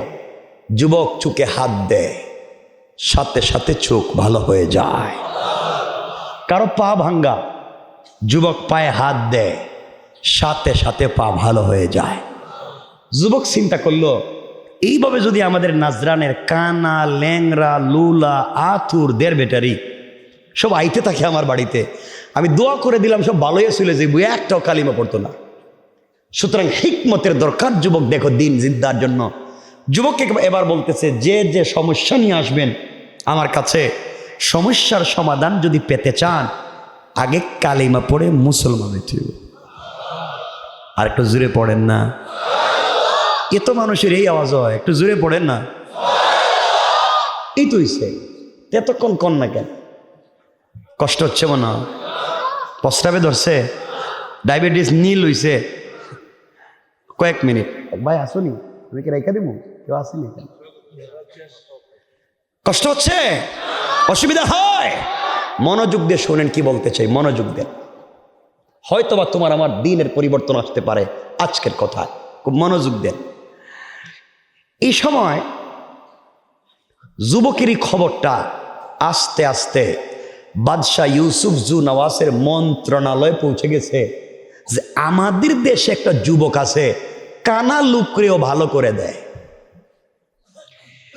বাদশাহ ইউসুফ জু নওয়াজের একজন মন্ত্রী ছিল, গালিবান অর্থমন্ত্রী। সে ছিল জন্মান্ধ, কিন্তু চালাক হওয়ার কারণে বাদশাহ তারে মন্ত্রী বানাইছে।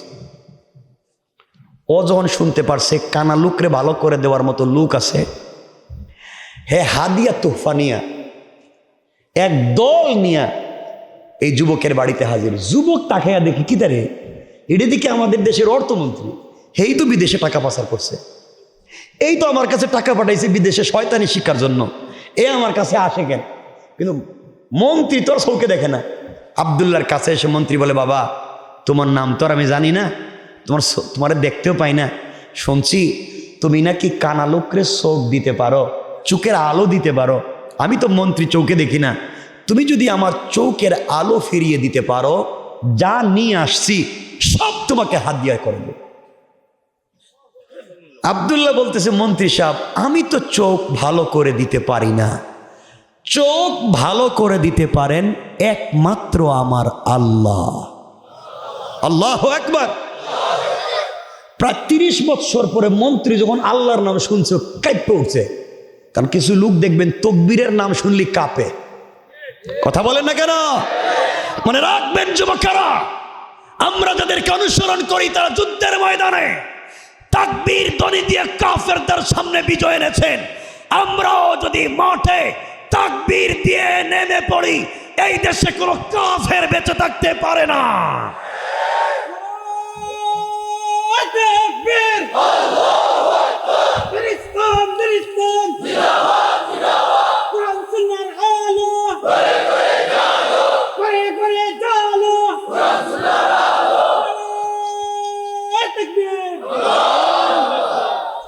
আমার বন্ধুগণ, মন্ত্রী এতদিন পরে আল্লাহর নাম শুনছে তো জিগে, বাবা আল্লাহ আবার কেডা?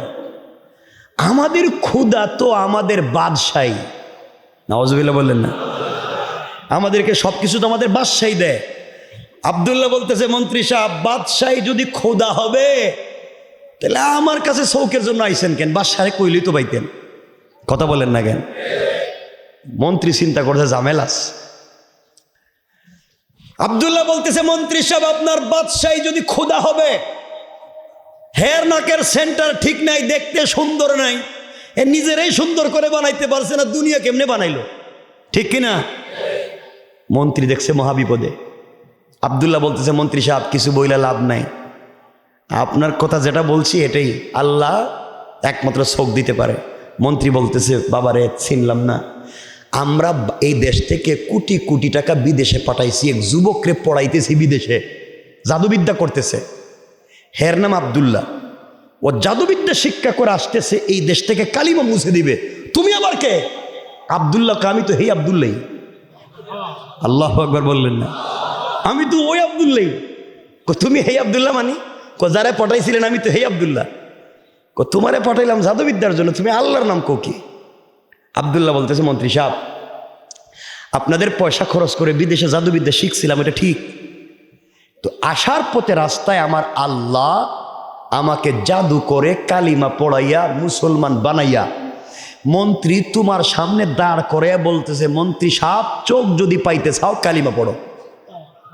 আল্লাহু আকবার। মন্ত্রী দেখলো মহাবিপদ, আমি যে জিনিসটা বুথ ছাড়াই হেডে দিকে বুথ লেগে গেছে, যে আব্দুল্লাহ দিয়ে দেশ থেকে দিন মুসমু, হে আব্দুল্লাহ দেখি দিনের দাওয়াত দেয়, করে দিছেন কে? যুবকেরা বলো কে? এবার মন্ত্রী শয়তান তো বোধহয় বাংলাদেশের সাথে কানেক্টিং ছিল, কইতাছে, আব্দুল্লাহ কালিমা পড়াও, আর মনে মনে কয় কালিমা পড়ার পরে যদি চোখ পাই, চোখ পাওয়ার পরে কালিমা ছেড়ে দিন। চিন্তা করলেন? আমাদের দেশে দেখেন না কিছু এমপি মন্ত্রী কয়, আমি যদি মন্ত্রী হইতে পারি আপনাদের ছাত্রকে সব রাস্তা ভাঙিয়ে কাঁচা বানাই দিন, এমন দেওয়া দেহে গাড়িও চলে না, এরপরে হেরেও খুঁজে পাওয়া যায় না, ঠিক কিনা? তো ও বেচারা চিন্তা করছে, কালিমা পড়লাম, চোখ পাইলাম, পরে ছেড়ে দিন, কালিমা পড়াও। আব্দুল্লাহ কালিমা পড়াই দিস, কালিমা পড়াইয়া চোখে হাত দিয়ে বলতেছে, আল্লাহ এটা বাটপার, নিয়ত ভালো না, কিন্তু আল্লাহ যেটাই করো ওটা তো মন্ত্রী, আমি আল্লাহ এর জবান, অপবিত্র জবানে তোমার পবিত্র কালিমা চালু করে দিছি, আল্লাহ আমি চাইলে তো এই মুহূর্তে সংসদে যেতে পারবো না, আল্লাহ তুমি এর চোখটা ভালো করে দাও। বলতে দেরি, মন্ত্রীর চোখে আলো আসতে দেরি নাই, আরো জোরে। মন্ত্রীকে, আব্দুল্লাহ তোমার দেখতেছি সব ঠিক আছে, এবার আমি যাই, হাত দিয়া নেও, আমি যাই। আব্দুল্লাহকে কই যাইবেন? হাত দিয়ে দিলাম, চোখ পাইলাম, যাই। আব্দুল্লাহকে, বাদ মন্ত্রী সাহেব কালিমা তো অর্ধেক হইছে, অর্ধেক বাকি, অর্ধেক বাকি আছে। অর্ধেক আবার কি? বাকি অর্ধেক হলো জাতা দিমু, জাতা। জাতা দিলে কি? আমি তো কত মানুষের জাতাইলাম, কিছু হইতে তো দেখলাম না, দে জাতা, চাপ দে। আব্দুল্লাহ বুকের সঙ্গে জড়িয়ে ডাক দিয়ে আল্লাহকে ডাক দিয়া বলেছে, আল্লাহ আমি চাইলে তো এই মুহূর্তে সংসদে কালিমার দাওয়াত নিয়ে যেতে পারবো না, আল্লাহ তুমি চাইলে তো একজন প্রভাবশালী মন্ত্রীকে এই মুহূর্তে তার দিল থেকে সব কুফরি, শিরকি, নিফাকি দূর করে তুমি পবিত্র বানাইয়া দিতে পারো। আল্লাহ প্রায় 30 বছর হয়ে যায় সংসদের এই জমিনে কালিমা নাই, এই জায়গায় কালিমা নাই, তুমি চাইলে ওই মুরব্বীর মাধ্যমে, মন্ত্রীর মাধ্যমে কালিমা চালু করে দিতে পারো। এইভাবে যুবক যখন চোখের পানি ছেড়ে কান্না করে আল্লাহকে ডাক দিয়া বলেছে, আল্লাহ রহমতের সাগরে জোশ উঠে গিয়েছে, আল্লাহ রহমতের সাগর পাগলের মতো হয়ে গিয়েছে, আল্লাহ তাকে ভালোবেসে ফেলেছেন। ডাক দিয়ে ওই মুরব্বী মন্ত্রী ডাক দিয়ে বলতেছে, আব্দুল্লাহ রে কসম, শপথ তুই আমাকে ছেড়ে দে, তোর একটা চাপে এই মুহূর্তে আমার মনে হয় আল্লাহর আরশ পর্যন্ত পরিষ্কার দেখা যায়। আল্লাহু আকবার, আমাকে ছেড়ে দে। আব্দুল্লাহ ছেড়ে দিস। মন্ত্রী, এবার যান। মন্ত্রী বলতেছে, বাবা আর যাইতাম না, এতদিন মন্ত্রিত্ব পাইয়া, ক্ষমতা পাইয়া যে মজার স্বাদ পাইনি, কি বুকের সঙ্গে জড়াইয়া দিলা তুমি, আমি তখন আল্লাহর নাম নিলেই স্বাদ পাই। যুবক তুমি আজকে থেকে একা নও, আমিও তোমার সাথে আছি। কে করে দিয়েছে? দিনের দাওয়াত এভাবে দিতে হয়, হিকমা। আমার বন্ধুগণ, লম্বা কথা, কয়েকদিন পরে সংসদ অধিবেশন বসছে। লম্বা কথা সংক্ষেপে বলতেছি। বাদশাহ ইউসুফ জুনাওয়াসের পাশে বসছে অর্থমন্ত্রী। বাদশাহ তাকাইয়া দেখে অর্থমন্ত্রীর চোখ ভালো। জিজ্ঞেস করে, মন্ত্রী সাহেব, আপনারা কানা ছিলেন, কয়েকজনে আপনারা ধৈর্য নিয়ে আইতো, আপনি চোখ পাইলেন কই, আলো পাইলেন কই? মন্ত্রী বলতেছে, বাদশাহ আমার আল্লাহ দিছে। এই আওয়াজে না জুড়ে বলেন আল্লাহু আকবার, আরো জুড়ে বলেন। আল্লাহ মানি আমি না তোমাদের খুদা? কয় আপনি আস্তা বেহুদা, আপনি খুদ হইবেন? 30 বছর আমার চোখ নাই, আপনি দিতে বললেন না? বাদশা চিন্তা করে, এর আবার কোন পাগলে ধরলো, আল্লাহর নাম কয় কেন? যেই জিনিসের ভয়ে বিদেশে পাঠাইলাম একটারে, ওইদিকে আমার ঘরে ঢুকে গেছে। মন্ত্রী, কিসের আল্লাহর নাম বলো? আব্দুল্লাহ না আসতেছে জাদুবিদ্যা শিক্ষা করে, তুমি না পাঠাইছো পয়সা পাতি? আব্দুল্লাহ আসতেছে। বাদশাহ, হে আব্দুল্লাহ তো মোরে কালিমা পড়াইছে। জোরে বলেন না। এই জন্য আমার আল্লাহ বলেন, ওয়া মাকারু ওয়া মাকারাল্লাহ ওয়াল্লাহু খায়রুল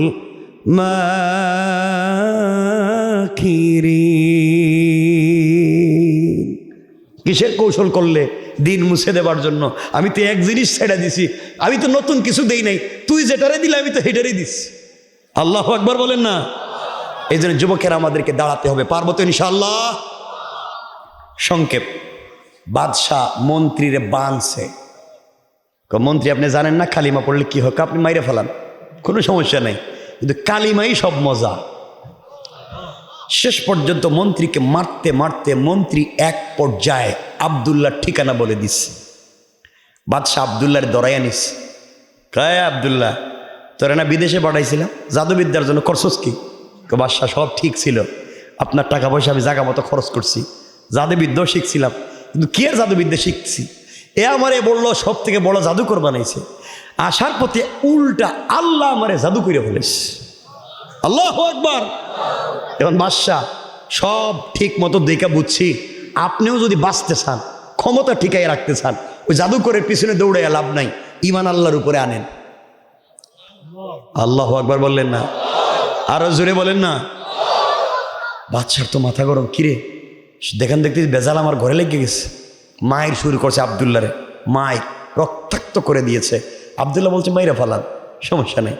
এক পর্যায়ে আব্দুল্লাহ ওই যে মুরব্বী গাছের গুড়ায় কালিমা পড়ছিল, মনে আসেনি? মুরব্বীর ঠিকানা বলে দিছে, মুরব্বীরে ধরে আনা হয়েছে। মুরব্বী কালিমার দাওয়াত দিলেন, নিষেধ ছিল না।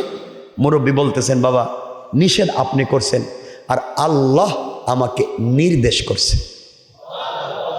আমি আল্লাহর হুকুম পালন করছি। বাদশাহ বলতেছে, এই হুকুম পালনের অপরাধে আপনাকে কেমনে হত্যা করবো আপনি জানেননি? আমার একবার কোন 1 কোটি বার হত্যা করেন, জবান থেকে কালিমা ছাড়ব না। যুবকদেরকে শপথ নিতে হবে, এই জমিনের দিন জিন্দা করতে, মাদক ফেন্সিডিল ইয়াবা এই সাতক থেকে দূর করে ফেলতে আমাদেরকে ওইভাবে দাঁড়াতে হবে, ঠিক কিনা বলে? আমার বন্ধুগণ, এক পর্যায়ে এই মুরব্বীর মাথায় গাছ কাটার করাত চিনেননি? গাছ কাটার করাত মাথায় লাগাইয়া কালিমা পড়বার অপরাধে 2 টুকরা করে দিয়েছে। জীবন্ত মানুষ 2 টুকরা হয়ে গেলেন, 1 সেকেন্ডের জন্য কালিমা ছাড়লেন না। যুবক, তোমাদেরকে কথাই বলতে চাই, আমাদের উপরে জুলম আসতে পারে, জেল আসতে পারে, নির্যাতন আসতে পারে, আমরা সব সহ্য করতে পারি, 1 মিনিটের জন্য কালিমা ছাড়বো না। আমরা খাব্বাবের মতো হব, আমরা খুবাইবের মতো হব, জীবন দিব, ষড়যন্ত্র এবং কষ্ট সহ্য করব, কিন্তু আমরা কালিমা দিব না, ঠিক কিনা? এবার দেখেন লোভ দেখায়। বাদশা ডাক দিয়া বলছে, আব্দুল্লাহ রে, তুমি যদি কালিমা ছেড়ে দাও, তুমি দেখেছ মুরব্বীর কি হলো, মন্ত্রীর তোমার সামনে কি হলো, তুমি যদি কালিমা ছেড়ে দাও, তোমাকে আমার দেশের অর্ধেক তোমার নামে লিখে দিব।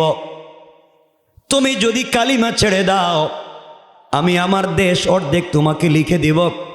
কালিমা যদি ছেড়ে দাও, আমার একমাত্র মেয়েকে তোমার কাছে বিয়ে দিব। আমি মারা গেলে তুমি আমার মেয়ের জামাই, পুরা দেশের মালিক। বলো না তুমি কি কালিমা ছাড়বে? আব্দুল্লাহ ডাক দিয়া বলছে, বাদশাহ আপনি তো একটা দেশের অর্ধেকের কথা আমাকে বলছে। এই পৃথিবীর পূর্ব থেকে পশ্চিম, উত্তর থেকে দক্ষিণ, গোটা দুনিয়া যদি আমার নামে লিখে দেন, আর আপনি আপনার মেয়ের কথা বলেছেন জান্নাত থেকে হুর এনে আপনি আমার সঙ্গে বিয়ে দিতে চান, সব কিছুকে লাথি মেরে ফেলে দিতে পারি, 1 মিনিটের জন্যে আল্লাহর তাওহীদ আমি ছেড়ে দিতে পারি না। তার ঈমান দেখে বাদশাহ ইউসুফ জুনওয়াজ 70 জন সেনাবাহিনী দিয়েছে, আব্দুল্লাহকে নিয়ে যাও, পাহাড়ের উপরে নিয়ে হাত পা বেঁধে আচ্ছা মতো পিটাইয়া 1000 মাইল উপর থেকে পাহাড় থেকে নিচে ফেলে দিয়ে তাকে হত্যা করবা। আব্দুল্লাহকে পাহাড়ের উপরে নিয়ে যাওয়া হলো, পাহাড় থেকে ফেলে হত্যা করা হবে। আব্দুল্লাহ আল্লাহকে ডাক দিয়া বলেছে, আল্লাহ এই পৃথিবীতে তুমি ছাড়া যে আমার কেউ নাই, আল্লাহ আমি কালিমা ছাড়লে তো বাদশার মেয়েকে বিয়ে করতে পারতাম, কালিমা ছাড়লে নজরানের মালিক হয়ে যেতে পারতাম, দুনিয়ার সকল জৌলসার আনন্দ আমি পেয়ে যেতাম। আল্লাহ তোমাকে না দেখে যে তোমার প্রেমে পড়ে গিয়েছি, তোমার দ্বীনের জন্যে আমি জীবন যৌবন বিসর্জন করতে রাজি। আল্লাহ একজন গোলাম তোমাকে না দেখে তার জীবন দিতে চায়, তুমি দেখে দেখে কি এই গোলামটাকে হেফাজত করতে পারো না? এইভাবে যখন ডাক দিয়ে বলেছে, আল্লাহ পাহাড়কে বলে দিয়েছেন, পাহাড় রে ইযা জুলজিলাতিল আরদু জিলজালাহা, ও পাহাড় ভূমিকম্প শুরু করো। পাহাড় কাঁপতে শুরু করেছে, টুকরা টুকরা হয়ে গিয়েছে।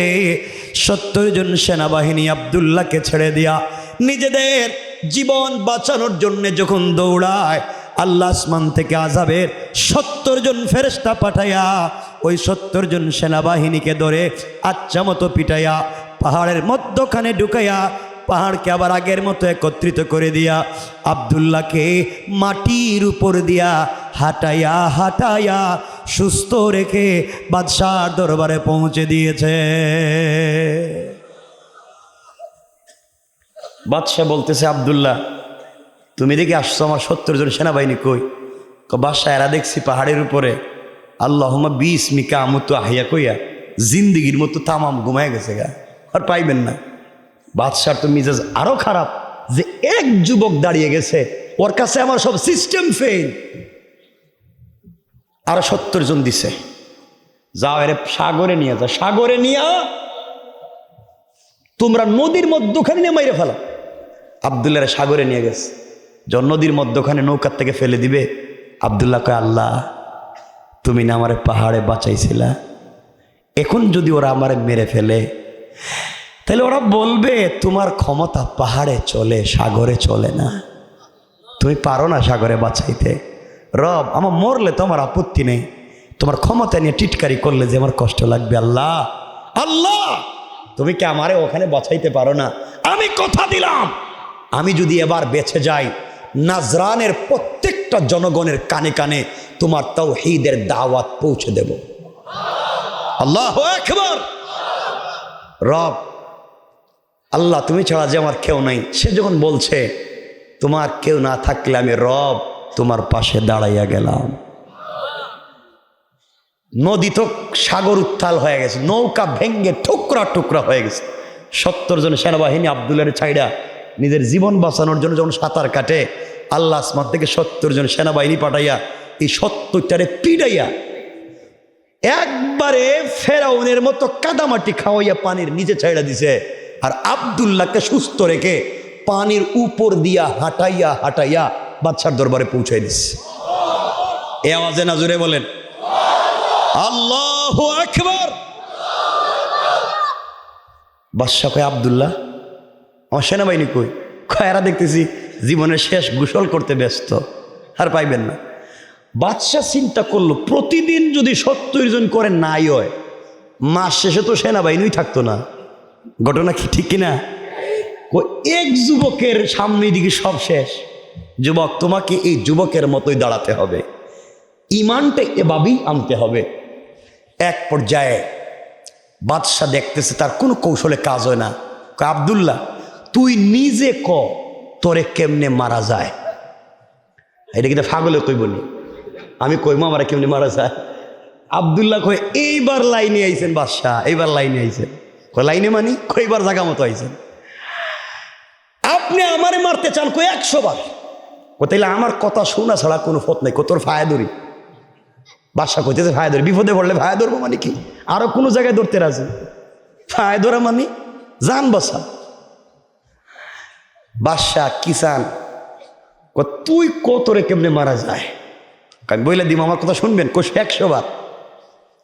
আমাকে মারতে হইলে যুবক চিন্তা করে এমনি তো আমি ধরা খাইয়া গেছি, আজ না হয় কাল তো মেরেই ফেলবে। তাহলে আল্লাহর সঙ্গে যে কমিটমেন্ট করলাম এই দেশে দিন জিন্দা করব, আমি তো জেলের ভিতরে, পারবো কেমনে? হিকমা শুরু করেছে, বলছে বাদশাহ আমারে মারতে হইলে পুরা দেশে আমার নামে মাইকিং করেন, পুরো দেশের মানুষকে, আবাল বৃদ্ধ বনিতা, নারী পুরুষ, ছেলে মেয়ে, বাচ্চা, আজও যেই বাচ্চা জন্ম নিছে এরে আপনার এক মাঠে দাওয়াত করে সব মানুষকে একত্রিত করেন, যে আসবে না বলবেন 1 বছরের জেল। কেন? সব মানুষের এক মাঠে আনবেন, ওখানে আমারে নিয়ে যাইবেন, ওই সব মানুষের সামনে আমাকে নিয়ে গিয়ে আমার গলায় আপনি ছুরি লাগাইয়া আচ্ছা মতো টানবেন, কিন্তু আমারে মারতে পারবেন না। কোথায় লাভ কি? লাভ হইল ওই সময় আপনাকে আমি একটা কালিমা বলবো, কালিমা, ওই কালিমা পড়ে যদি আপনি আমার গলায় ছুরি চালান তখনই আমারে মারতে পারবেন, আর কালিমা না পড়া পর্যন্ত মারতে পারবেন না। কই একবার কেন 1 কোটি বার পড়তে রাজি, তোরে মারা লাগবে। যখন পাগল হয়ে যায় তখন তো পাগল হয়ে যায়। কষ্ট হচ্ছে আপনাদের? 12টা 17 হয়ে গেছে দেখতেছি গড়িতে, আমি তো 2-4 মিনিটে রেখে দিব, 5 মিনিট দেরি করবো না। আপনাদের কষ্ট নিচ্ছেন? 2-4 মিনিট 5 মিনিট বসতে পারবেন ইনশাল্লাহ? ওকে, আমরা কয়েক মিনিটে রেখে দিচ্ছি। আমার বন্ধুগণ, এক পর্যায়ে সকল মানুষকে একটা মাঠে দাওয়াত করলো বাদশা। পাবলিক চিন্তা করে কত মানুষরে বাদশা পিড়িয়ে মারলো, ফাঁসি দিল, কোনোদিন দাওয়াত দিল না। আর আজকে এক যুবককে মারতে আমাদেরকে দাওয়াত দিছে কেন? আর না গেলে উল্টা আমাদের জেল। ঠেলার নাম বাবাজি, কথা বলেন না কেন? সব মানুষ মাঠে হাজির। আব্দুল্লাহরে নিয়ে বাদশা গেছে। কতক্ষণ পর আব্দুল্লাহ কালিমাটা ক, আমি তোরে মাইরে ফেলাই, একটু সময় দেন না। সকল মানুষ যখন আসছে, বাদশা বলতেছে আব্দুল্লাহ জীবনের কোন চাহিদা আছে? কই আছে তো। কই কি চাহিদা? কই লাখ লাখ মানুষের সামনে 1 মিনিট ওয়াজ করব। সুবহানাল্লাহ কইলেন। কি করতো? ওয়াজ করবো 1 মিনিট। কই 1 মিনিট কেন, আরো বেশি সময় দিলাম, ক। আব্দুল্লাহ দাঁড়িয়ে গিয়েছে। শোনো মুসলমানেরা, ডাক দিয়া বলছে, শোনো মানুষেরা শোনো, ওই দেশের নাম ইয়ামান দেশের নাজরান, বাদশার নাম ইউসুফ জুনাওয়াস, আমার নাম আব্দুল্লাহ বিন তামের। এই বাদশা তার ক্ষমতা টিকাইয়া রাখবার জন্যে আমাকে জাদুবিদ্যার জন্য পাঠাইছিল, কিন্তু আসার পথে আমি কালিমা পড়ে মুসলমান হয়েছি, এক আল্লাহর উপরে ঈমান এনেছি। এই অপরাধে বাদশা আমারে মারতে চাইছে। কালিমা ছেড়ে দিলে তার মেয়েকে বিয়ে দিতে চাইছে। কালিমা ছেড়ে দিলে দেশের মালিক আমাকে বানাইতে চাইছে। এত লোভ দেখানোর পরও আমি কালিমা ছাড়ি নাই। ও দেশের জনগণ, এরপরে 70 জন সেনাবাহিনী দিয়া পাহাড়ের উপরে আমাকে মারতে চাইছে। তার 70 জন সেনাবাহিনীকে আমার আল্লাহ ধ্বংস করে দিছেন। আমি আমার ওই অদৃশ্য আল্লাহ আমাকে হেফাজত করে দিছেন।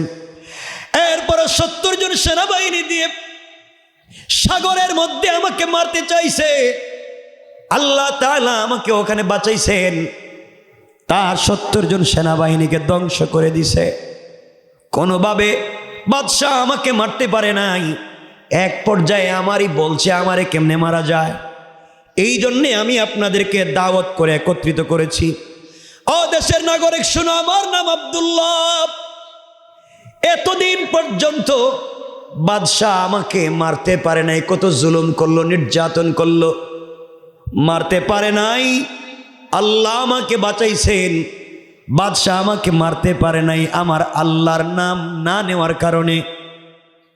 আজ বাদশাকে বলছি আমার গলায় ছুরি চালাতে, আমার আল্লাহর নাম নিয়ে যদি আমার গলায় ছুরি চালায়, আমি বাদশাকে একটা কালিমা বলে দিব, ওই কালিমা পড়ে যদি আমার গলায় ছুরি চালায়, আমি যদি মরে যাই মনে করবে আমার আল্লাহর নাম সত্য।